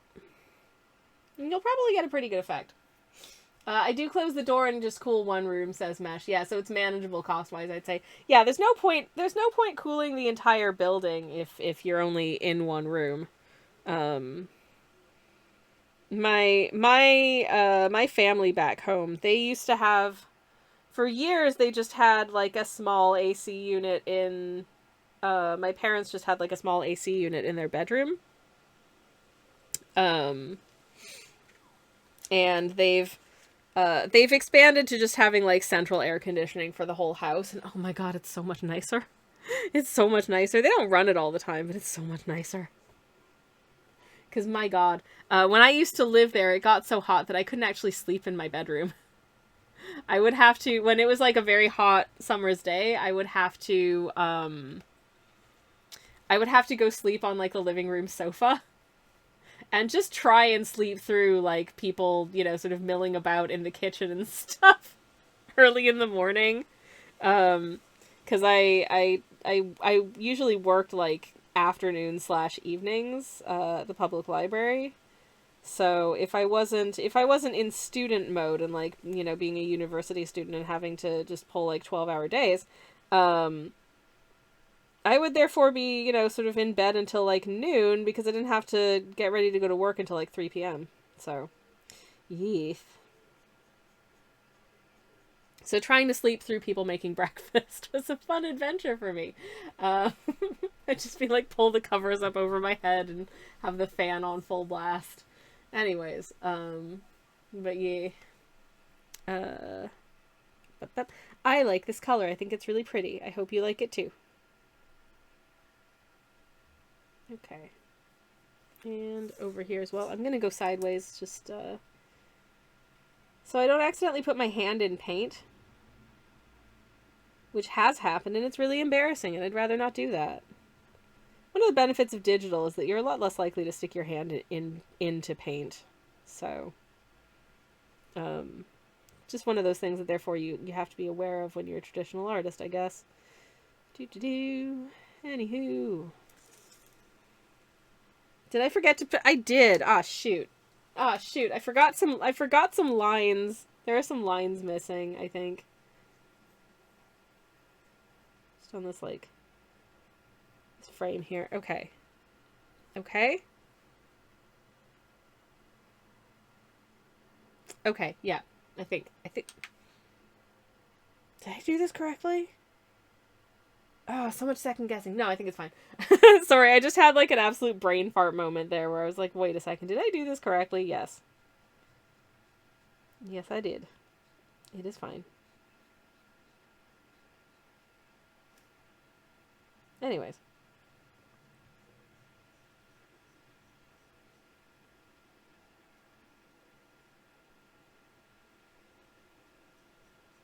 One thing I will say is that my method for making iced tea slaps. I've just started taking like a fruit tea or an herbal tea. I will brew it up to like I will put like 3/4 hot water in it and then just let it hang out for like half an hour and then come back, take out the leaves, and just fill the rest up with ice cubes. And it chills it down pretty effectively. And you end up with a nice brew strength by doing it that way, I think. But I prefer the method to cold brewing, personally. It's maybe a little bit faffier, but not really.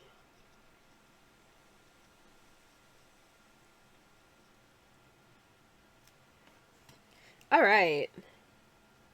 This color is so pretty. Is it dark? Is this... Oh, shoot. I think it's darker on one side than the other. Gotta give it another layer. Heck. There we go. Okay. Okay, I think that's worked, kind of. Question mark? I don't know. Anyways. I'm gonna have to think about what's happening inside these windows. Oh no. Hardship. Yeah. Okay. Alright, I guess. If I have to. Think... Ah, shoot. Oh, I just no, heck. Oh, I just cleaned off my brush, but I just realized that the red should extend down to here on this side. Heck.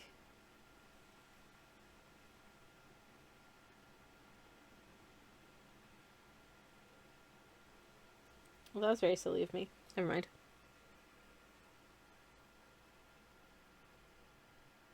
Okay. Okay, I think I fixed it. A giraffe poking their head through the windows is mesh. No. Like, that's very cute, but I don't want to draw it. Like, I'd love to, but I don't want to. Anyways. Sorry.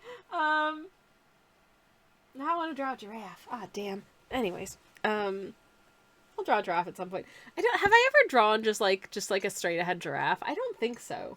Years and years, and like gazillions of years ago, we're talking like 15 years ago, I drew this story about a giraffe, but it was obviously just like a boy in a giraffe suit. And oh, there was a whole thing. There was a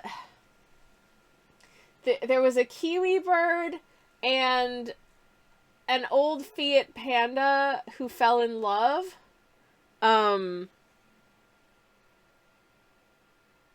I don't know how I got a solo art show based on the merits of these terrible paintings, because when I tell you they were terrible, they were terrible. They didn't make any sense. They were stupid.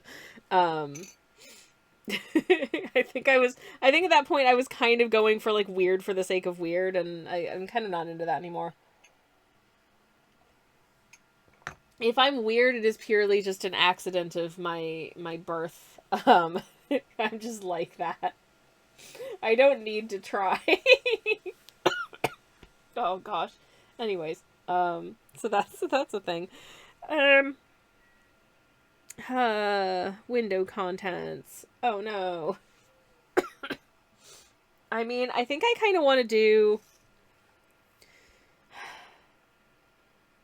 I kind of want to... Maybe this window can have, like, a little bunting in it that's got little pride flags or something. I think that would be really cute. But also, we can't see the top of the window. I don't know how much of the window is cut off here, so probably the bunting's only, like... Only, like, that much of the bunting is visible, I think. So there's probably... There's little bunting triangles that we're not quite seeing from here. That are up above.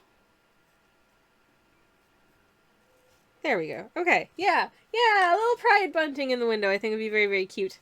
And also, I think that, I don't know, I feel like that gives a suggestion that, like, hey, this is Britain. Because if there's one thing I've learned when I moved to this country, it's that Britain loves bunting.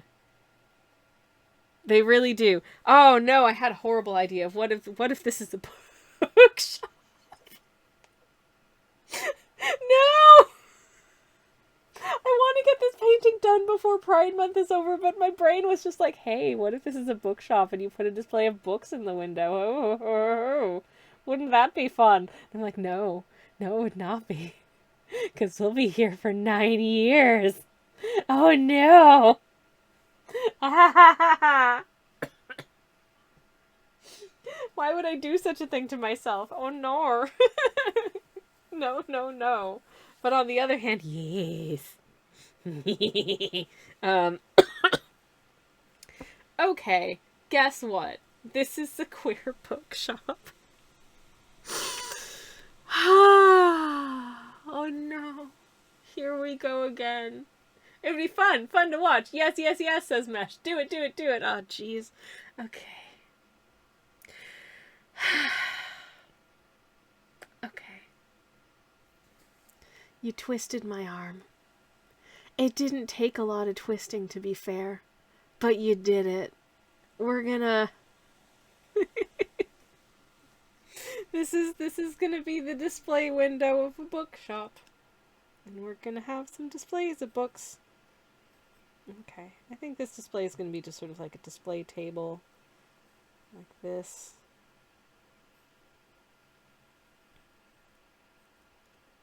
And maybe like another display table next to it over here. And then we can stick a nice big sort of tower, a nice tower of relevant queerness onto this. So it's not really the same as like, you know, like shelves of books. It's going to be like a nice sort of some stacks of books and then like a book sitting on top of it, and then maybe we can have sort of like a row of books over here. I think that's probably what I'm gonna go for here. So we've got some books, some more books, and that's pretty much all the books we can see behind that guy, unfortunately. But I really want to foreground you know, our mothmen as much as possible, because they're the most important part of the piece. But I do want it to also feel like this is taking place in some sort of, you know, reasonably lived-in situation where there things are happening and the like. So we're gonna have some stacks of books stacked up here.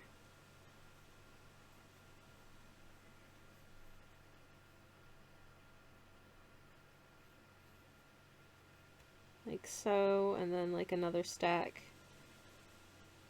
here of more books next to it.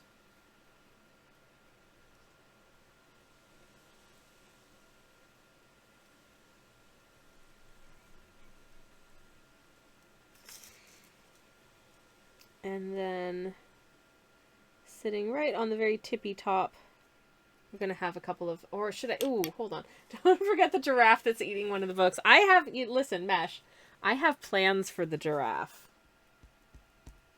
I do have plans for the giraffe, so just you wait. There will be giraffe related shenanigans. I have not forgotten it, and they will be present. Okay, so on the very tippy top, we have that is a weirdly shaped book. Me right now, says Mesh. You should be very excited by this, because I am giving myself so much work to do in so doing of this. Okay, gonna make this slightly taller. This is a nice big old hardback, I think.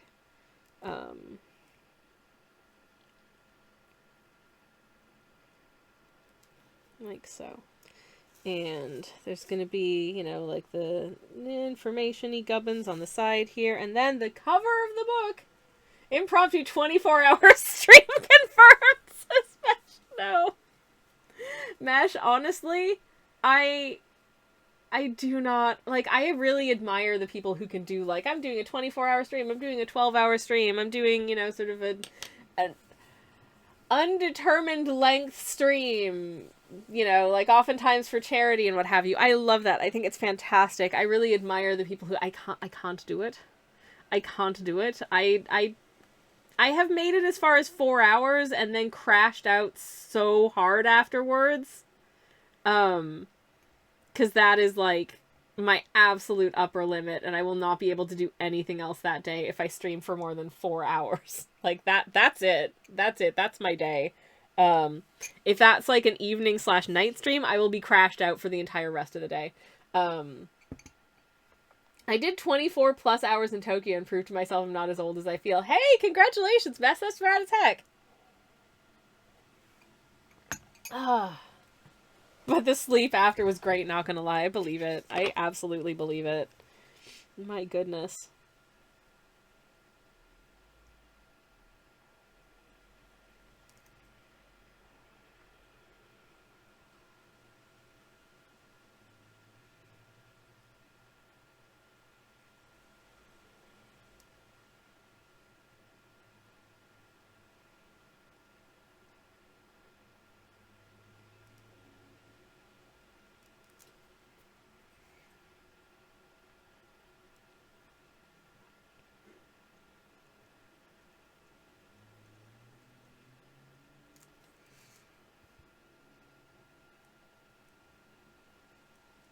There we go. It's very hard to read, but this book is called The Gay Giraffe. I hope you approve. Happy Pride Month! So, I was not about to not deliver on the promise of a giraffe. Pride Book of the Month, says Mesh. Hell yeah. It is like a 500-page tome. It is a sweeping epic with absolute butt tons of world building and queer romance and I don't know, self-actualization and beautiful moments. And not to spoil anything, but it has a happy ending, because that's really important to me. I'm curious how the heck you want to color that in, says Mesh. Let me show you. Where is it go? Extremely well with this tiny brush. That's how I will color that in. I don't know what the cover is going to look like yet, but we'll figure that out when we get there. It's all good. Don't worry about it. I need to figure some shiz out with regard to perspective lines. So it's kind of it goes like this.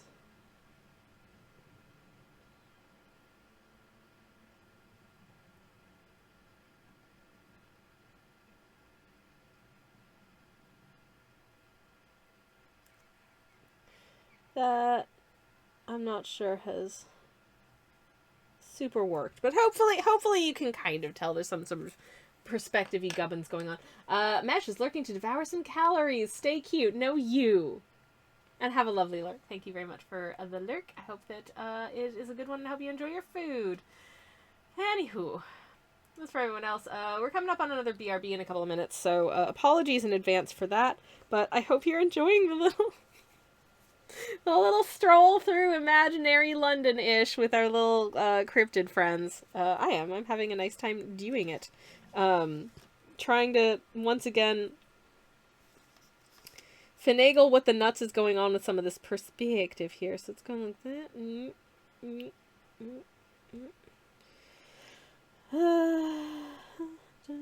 I'm adding some stripes so that you can hopefully get a feel for what the nuts is happening with regard to the perspective here. I hope that this will help alleviate any confusion as to the fact that I decided that this door was recessed off of the street just a little bit because I think that that's cute and maybe makes it feel a little bit more dimensional. But then on the other hand, I realize you can't really see a lot of the meaningful sort of lines that would tell you that, so I'm having to like put them back in by making the sort of like floor and sides of this little recess be like tiled so that you have an idea that there's something happening there.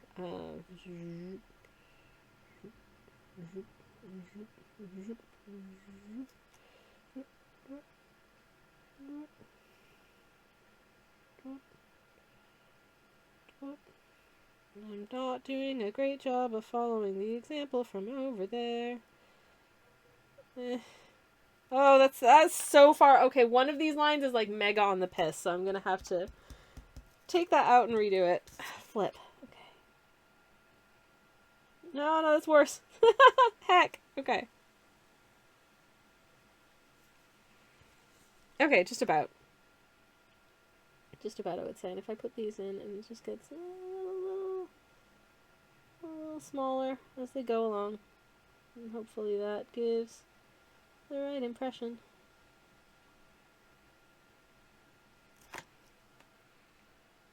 Okay. It's wonky. It's wonky because all of like the sort of, I guess the anchor points for making this feel perspective-y are missing. So maybe I might get rid of that and come back to it after the break, because I don't think that was as successful. The bit on the floor I think looks fine, but I don't think it was quite as successful up here. So I might try again after a little breaky do. So we're going to have a super quick BRB. I will be back very, very shortly, and we will continue with our little cryptid adventure. I hope you have a good BRB. You're not going to miss anything, and you get to watch the BRB screen with the BRB song. So I hope you enjoy that, and I'll be right back. I'll be right back, everyone. BRB. What's up, gamers? I'm back. My moderator slash spouse has literally just walked in the front door, so whilst I have returned, I'm going to go say hello to them for a moment. So BRB right after the BRB. Sorry about that. Babe!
Okay, the moderator slash spouse has been greeted, and we're back. We're going to continue on for a little bit longer, doing whatever it is that we're doing here. Mostly Mothmen. Why do I do this to myself? You may well ask. I'm asking. It's my painting. No, you know why I paint books into so many things? Because I love them. Truly I do.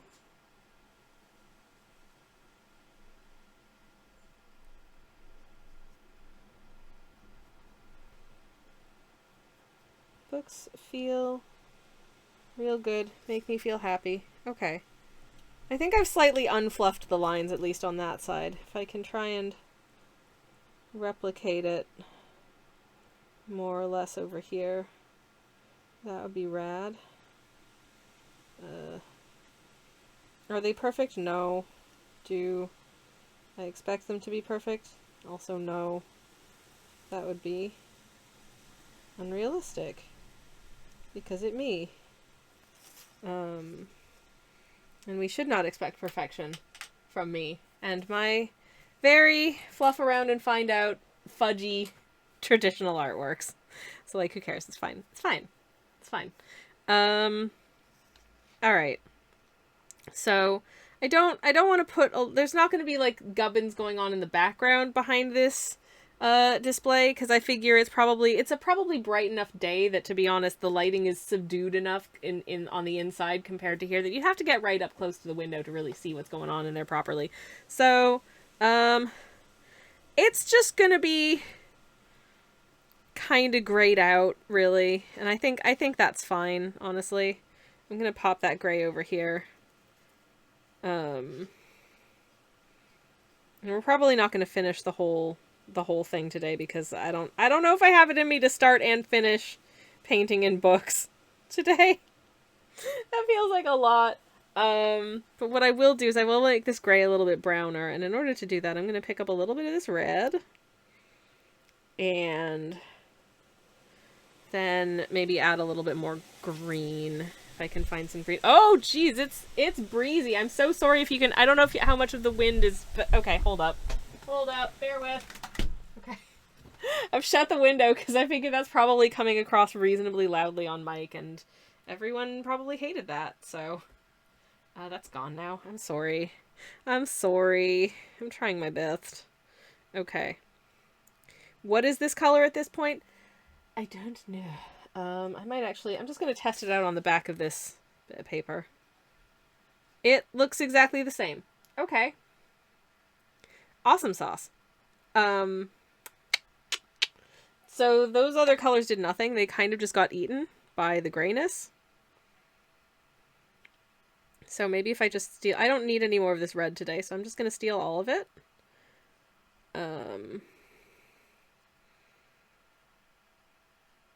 And then just add an itsy bitsy amount of maybe a little orange, and then a little green. Just to kind of brown it down a smidge. Okay. Okay, let me test it out again. Let's see how we're doing. It still looks exactly the same, but it looks exactly the same but a little extra spicy, so I'm going to go with it. And if I decide, I don't like the way this looks, I'll just overlay it with another layer of something to modify it at that point. It looks slightly different from the color of the pavement, and that's the most important thing. I did not want the sort of shadowy grayish interior to be just pavement color, so I felt like that wouldn't look quite right. Okay. So just there's something going on in there, but we don't need to know what it is. It's just a place of business. It's just a little queer bookshop. They're doing the bookshop beeswax in there. It's all good. Anyways, I'm making scrambled tofu for dinner tonight.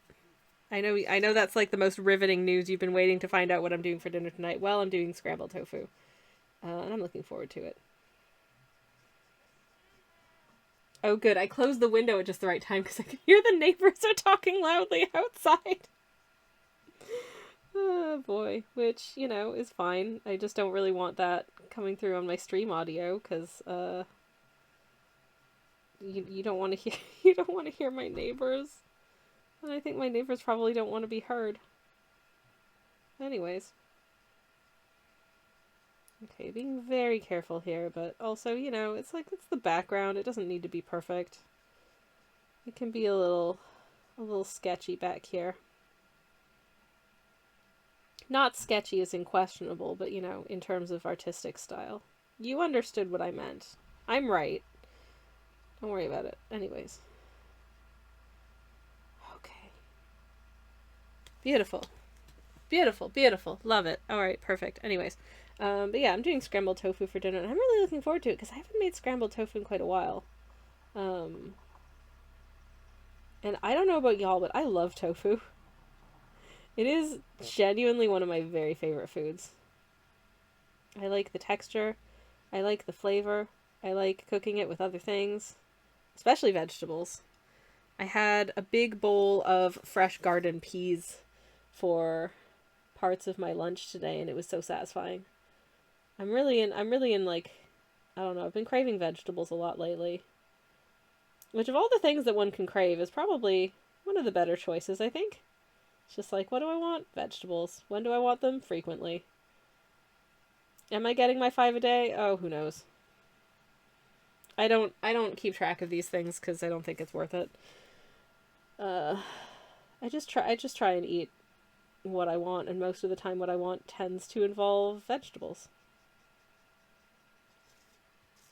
So, I eat a lot of vegetables. I've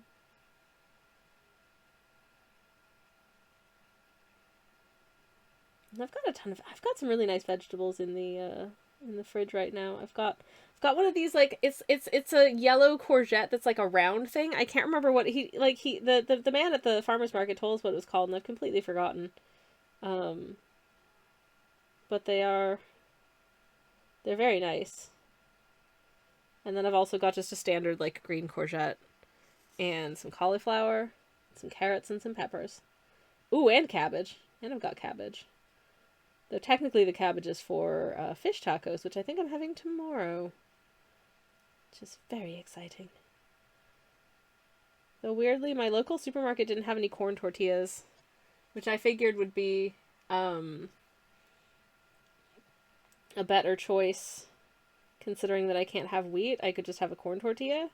And then it turns out they don't have any corn tortillas anyway, so I just had to get the expensive gluten-free wheat flour style tortillas, and I'm like, okay, fine.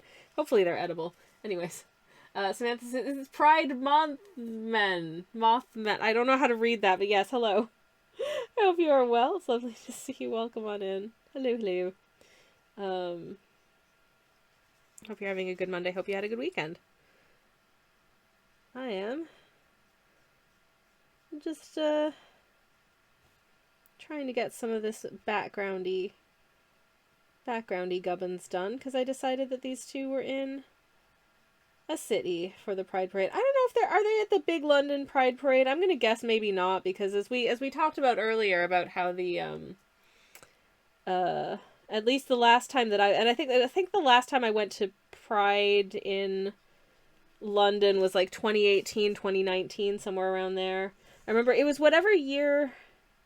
Shoot. It was okay, maybe it was 2018, because it wasn't the year right before the Panini, because there was another parade the following year that I had heard was not as good.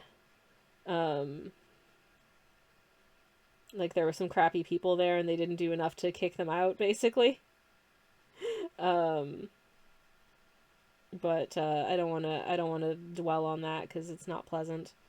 But the last time I was there, it was very much like, HSBC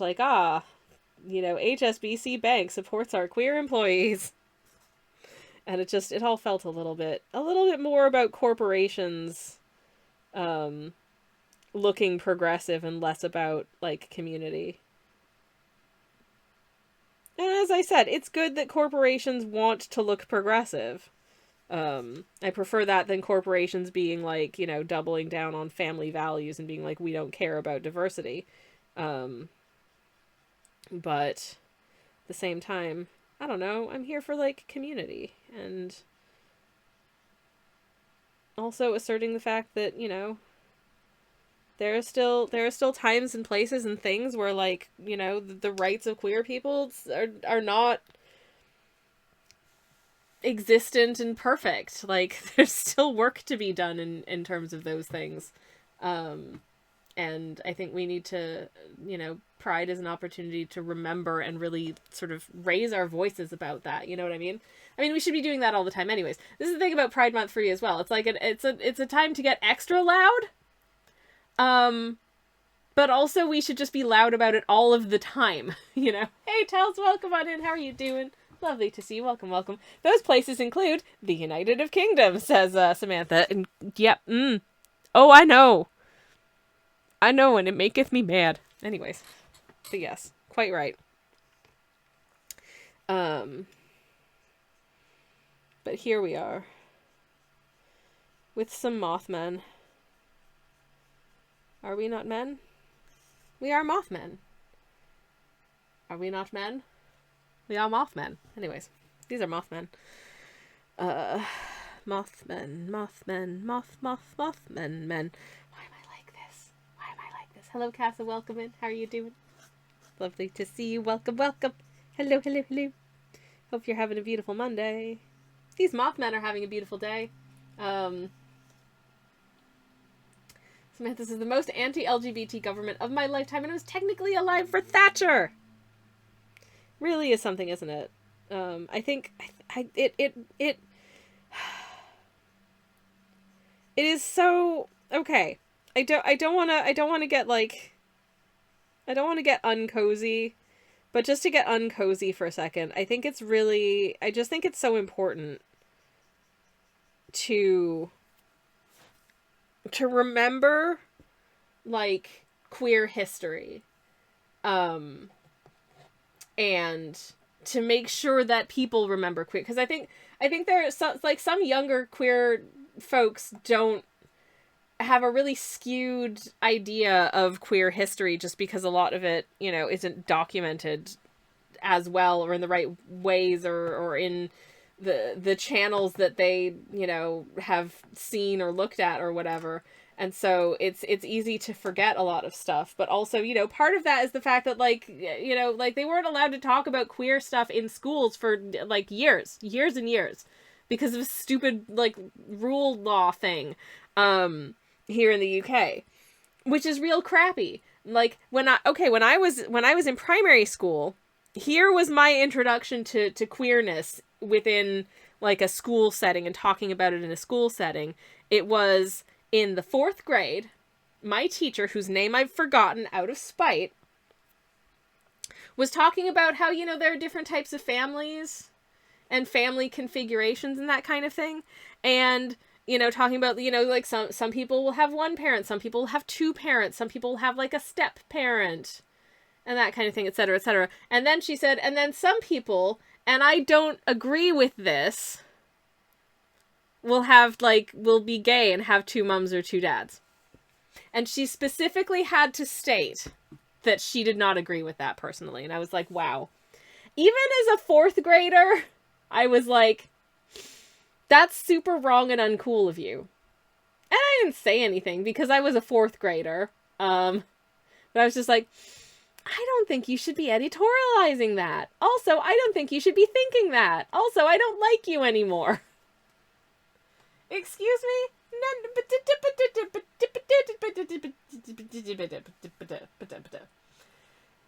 Anyways.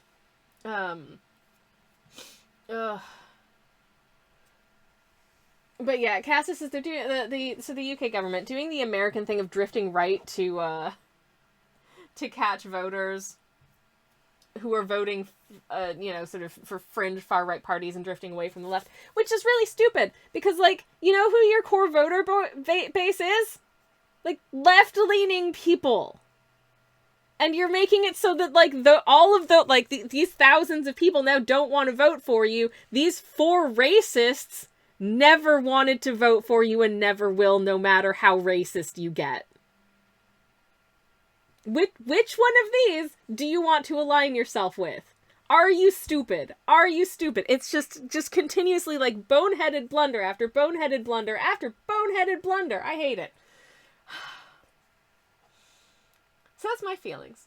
Samantha has had so many discussions with younger queers where I've had to explain that marriage equality was not about assimilation.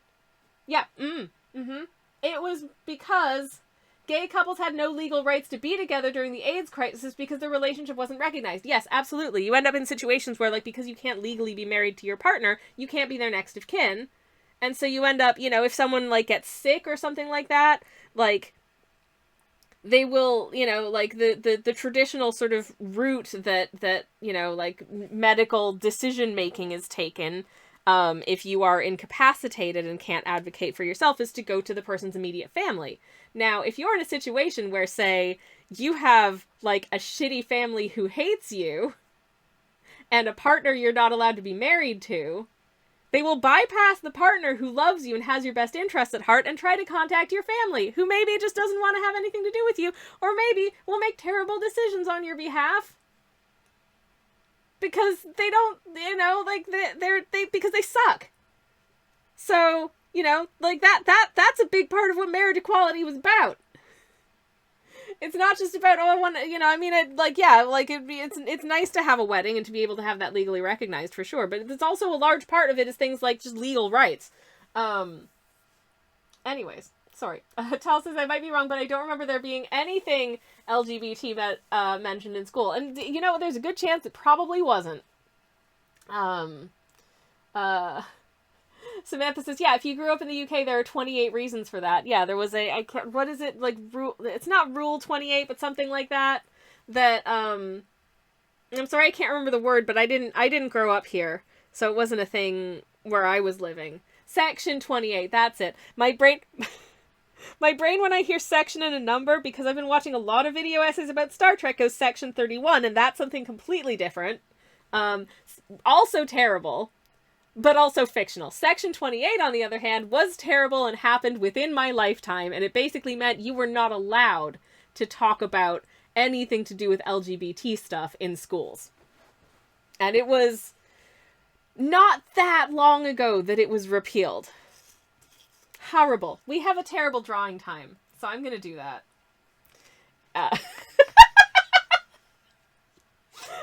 Section 28 was not repealed until my final year of school, says Samantha. Yeah, it's like very recent memory. Very recent. And yet there are adults now who just are completely unaware of the fact that this existed. Which just goes to show, like, we need to... there aren't... Unless you're actively seeking it out in exactly the right places, it's really easy for this stuff to slip through the cracks. Of people's just, like, knowledge and education on their queer history and, like, why certain things are important and why certain things developed in the way that they did. So I guess, I don't know. How do I suggest we proceed? Just keep talking about it, I guess. Anyways, terrible drawing time. So here is something of a tonal 180, shall we say, because for terrible drawing time, I'm drawing some big-boobed anime girls. Because Samantha remembered the discussion we had in the last art stream about them. Oh no! Oh no, do you know how long it's been since I've drawn any kind of anime character? This is gonna be so bad.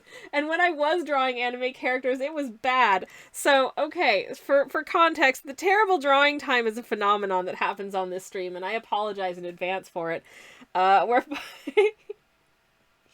for 5,000 channel points, I have 5 minutes or less. Draw a character or concept of your choosing from memory or sight unseen on the terrible drawing canvas. Here is the one that we're working on right now. Oh no.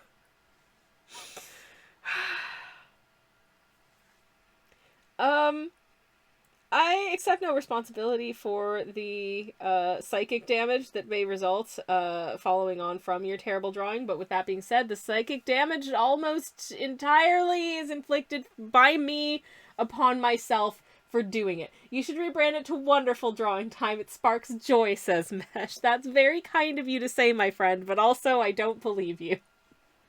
Tal says rural Canada, but there might well have been an equivalent. Yeah. Or maybe it just wasn't on the radar, because, I don't know, it's Canada. Rex says it'll be easy. Just 3 circles for the head and torso, then 4 lines for the arms and legs! Oh, beans. Samantha says, I do keep telling Sammy that it's misnamed and should better be called Delightful Drawing Time. Stop it, y'all. Stop it. I'm starting a timer for 5 minutes.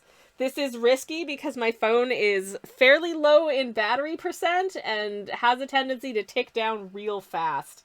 So here's hoping that it will maintain the battery charge enough for the timer to do so. She said big boobed anime girls, so I have to draw more than one. So let's start with tiny little anime nose, because they have a tiny little anime nose, and then big anime girl eyes, which look like this, and sparkles. This is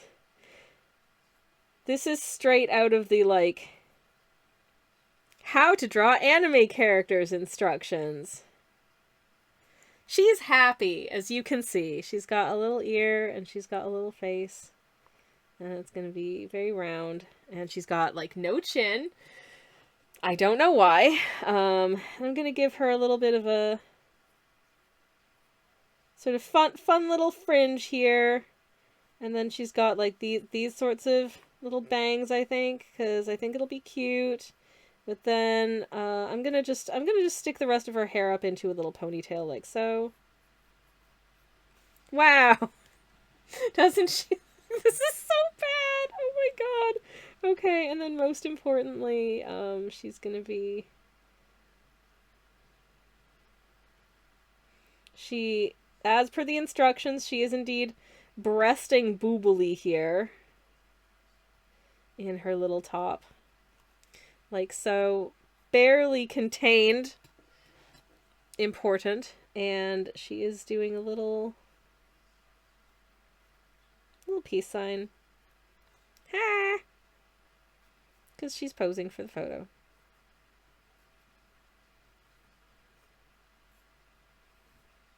And she's wearing shorts because it's a warm day.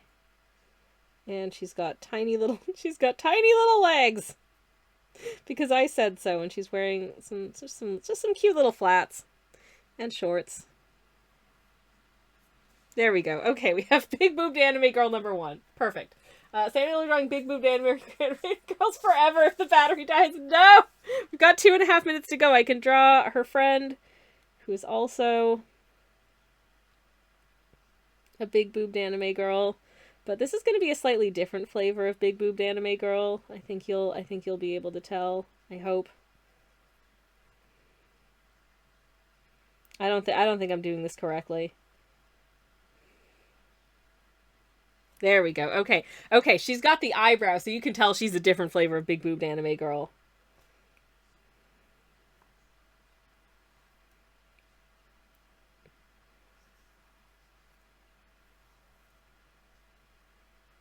This is the one you probably want to be stepped on by if that's the kind of thing that you're into. As you can tell, undoubtedly.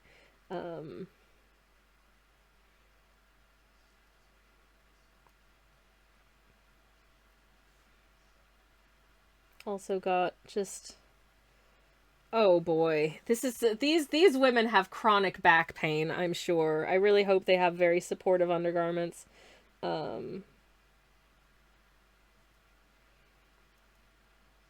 Because the material of this garment is absolutely struggling hard to contain that thunder. But you know, she looks great. I don't know what to do with her hands. Her hands are just at her sides. Because I'm running out of time. So, there we go. And she's just wearing a saucy little jumpsuit. Because, I don't know. I kind of envisioned her as a bit of a Sailor Moon villain, but I don't think I've quite got there. But in any case, she's definitely got the energy of something. So does that make her the spicy or sour flavored big boobed Anna? I think she's a little spicy. I think she's a little spicy. She's like just a tiny amount of wasabi maybe. I don't know. I'm gonna give her dark hair.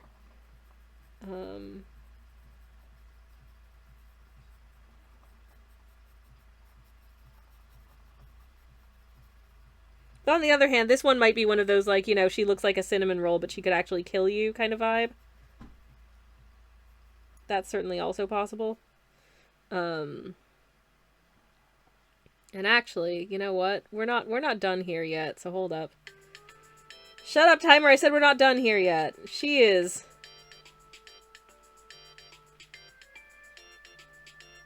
She's carrying a sword. She's just carrying a giant-ass sword on her back. So yeah, she could definitely kill you. With this thing, she for sure could kill you. I'm sorry about the fact that the sword is as cursed as it is, but there we go. Drawn big boob anime girls. Do you like them? I hope you like them. I don't know what their names are. I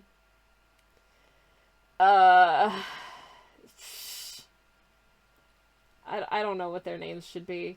But here they are. Also, that's how you know it's anime. She's got a massive sword, and amazing work. 10 out of 10. No notes, thank you. Tried my best. Oh no. Oh no. Okay. Anyways, I'm still trying to come up with names for them, and I don't know. I don't have good names for them. But here they are. Okay, you know what? This is This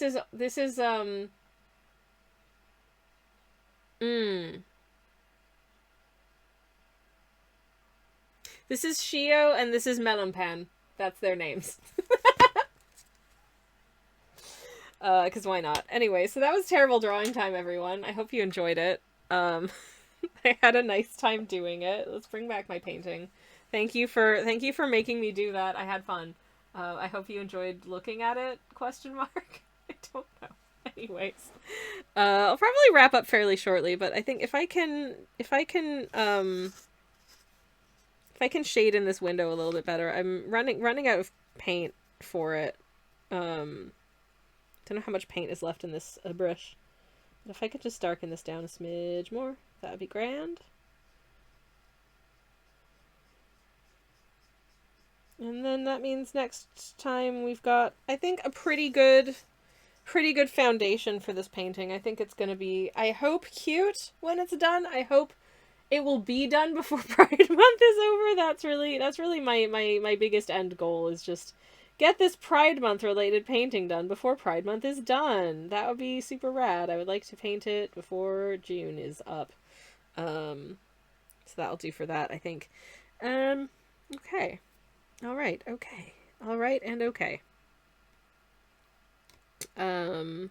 Maybe I don't think I have it in me to start in on like the books yet, but I could probably make a nice little table color for the little tables that the books are being displayed on. So let me quickly do that. And for that recipe, I will need a little bit of... Oh, this paint water is so muddy. I just picked up yellow and it looks like that. Oh no. Actually, that could kind of work in my favor, I think, at this point. Okay.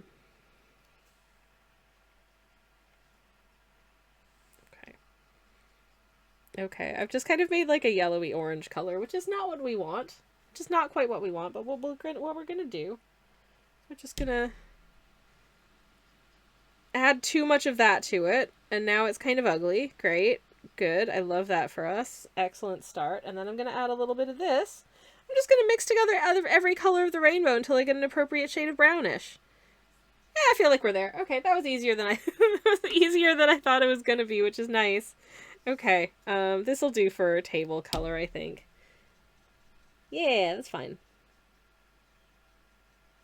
Generic wood hue, you know. That'll do quite nicely for this little queer bookshop. Somewhere in the big city, where they're having a nice little celebration of gayness and stuff. Love that for them.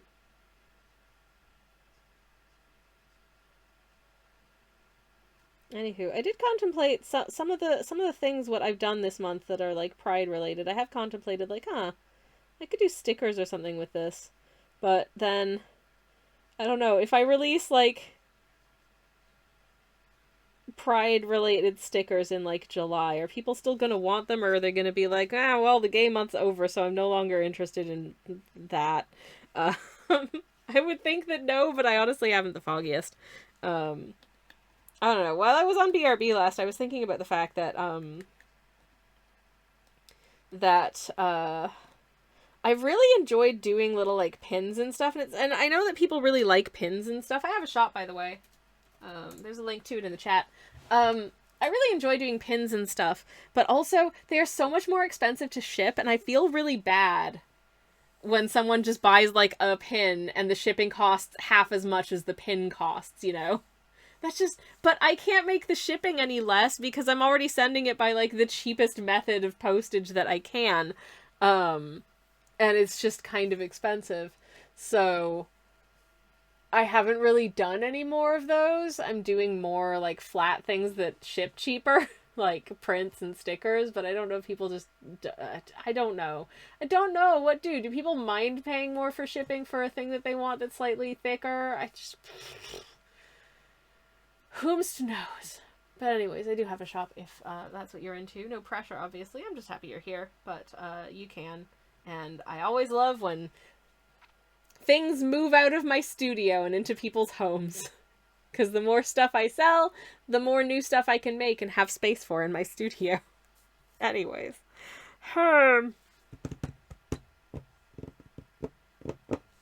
What? What was I going to do next?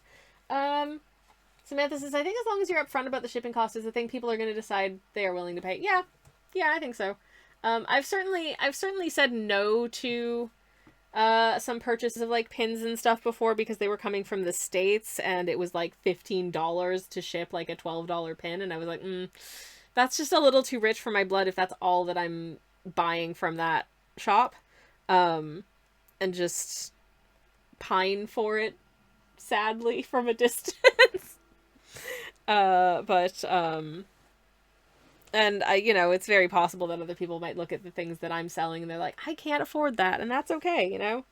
Like, I don't expect people to and I don't want people to spend beyond their means for me ever. I remember being, and I don't think it's ever happened on my stream, but I've seen it in other people's live streams before where someone has, like, spent an extravagant, that's the word I'm looking for, an extravagant amount of money on, like, the stream, and then said, okay, I'm out of money for the month, so that's it. So that's all, like, the gift subs or whatever, and I could do. And I'm just sitting there like, please don't spend all your money on someone's stream if you cannot afford to do it. Like, you need to eat and pay the bills first. And if you want to show your appreciation for, like, a creator in that way after doing all that, then that's awesome and it will be very appreciated. But I think I can speak for most creators who aren't, like, dickheads by saying that, like, you need to look after your own needs first before, like, spending money on, like, artists and creators that you like. But yeah, anyways, Samantha says the States is also risky because sometimes you get hit with import fees, which are more than the thing you bought because the post office charges an absurd admin fee for it. I have had this happen before. I had this happen with something someone sent to me as a gift. And I ended up getting hit with, like, I think the stuff cost about probably the equivalent of, like, 20 quid. I had to pay 30 quid to receive this gift. I did not tell the person who sent me this gift that because I did not want them to feel bad, but I basically just purchased the gift over again. Instead of it being a gift, I just basically paid for it. Rex says that is the struggle when buying small things, especially internationally. Yeah, actually, I got hit with import fees for something that I had ordered from France a few months ago, and I was like, hadn't anticipated that. And that's partly because another thing that I had bought from a different country elsewhere in Europe, I think Lithuania, I hadn't had any fees for, so it seems kind of hit or miss as to whether or not you get nailed with fees from things overseas. I haven't heard stories. I haven't heard of anyone getting fees for anything that I have sent. So hopefully that's not the case with my orders. But again, I try and keep my merch and all that jazz as teeny tiny and small as possible so I can just send it by letter post because letter post isn't going to get fees. I've just thrown a stamp on it, you know what I mean? Rex says, that's the struggle in buying small things, especially internationally. It really is. It really is. Being able to eat is so bougie, says Samantha. I blame Brexit. Oh, absolutely. I'm still mad about that. I'm never not going to be mad about that. That was a horrible... what a time to be alive, am I right? And on that extremely cozy note, I think I'm going to call it there for today. Because I don't want to do any more painting on this today. I think we've reached what feels like a good, logical pausing point for now. Because if I keep going, I could fill in the rest of this background, but that's going to take me like another half hour, and I do have to go cook dinner. So, hugs all around, says Joe. Wholeheartedly agree. Hugs from me as well. That's me giving you a big hug. If you like hugs, if hugs are, you know, sort of a no-go for you, or hugs are for family or whatever, then I'm waving from a respectful distance because I love you in whatever way is fine. Anyways, I'm good on hugs too sweaty, says Rex. Also fair when it's hot as balls. That's another thing that annoys me is when it's really hot, is that like I am a very snuggly person with my safe person who is my partner who lives with me. I like to cuddle and hug and kiss and do all that stuff. You know, I crave the physical affection with my loved one like it's breathing. But when it's super hot, I don't want to do that so much because like we're both human space heaters and we'll just heat each other too much. It's 35.5 C. Where Rex is. I'm so sorry to hear that. That is nasty. Samantha says, come back on Thursday for more big boobed anime girls. Well, listen, I hope you appreciate Shio and Melampen here. They are some, I feel like there's some kind of team. There's some kind of team. I don't know what their deal is, but yeah, that's too many C's.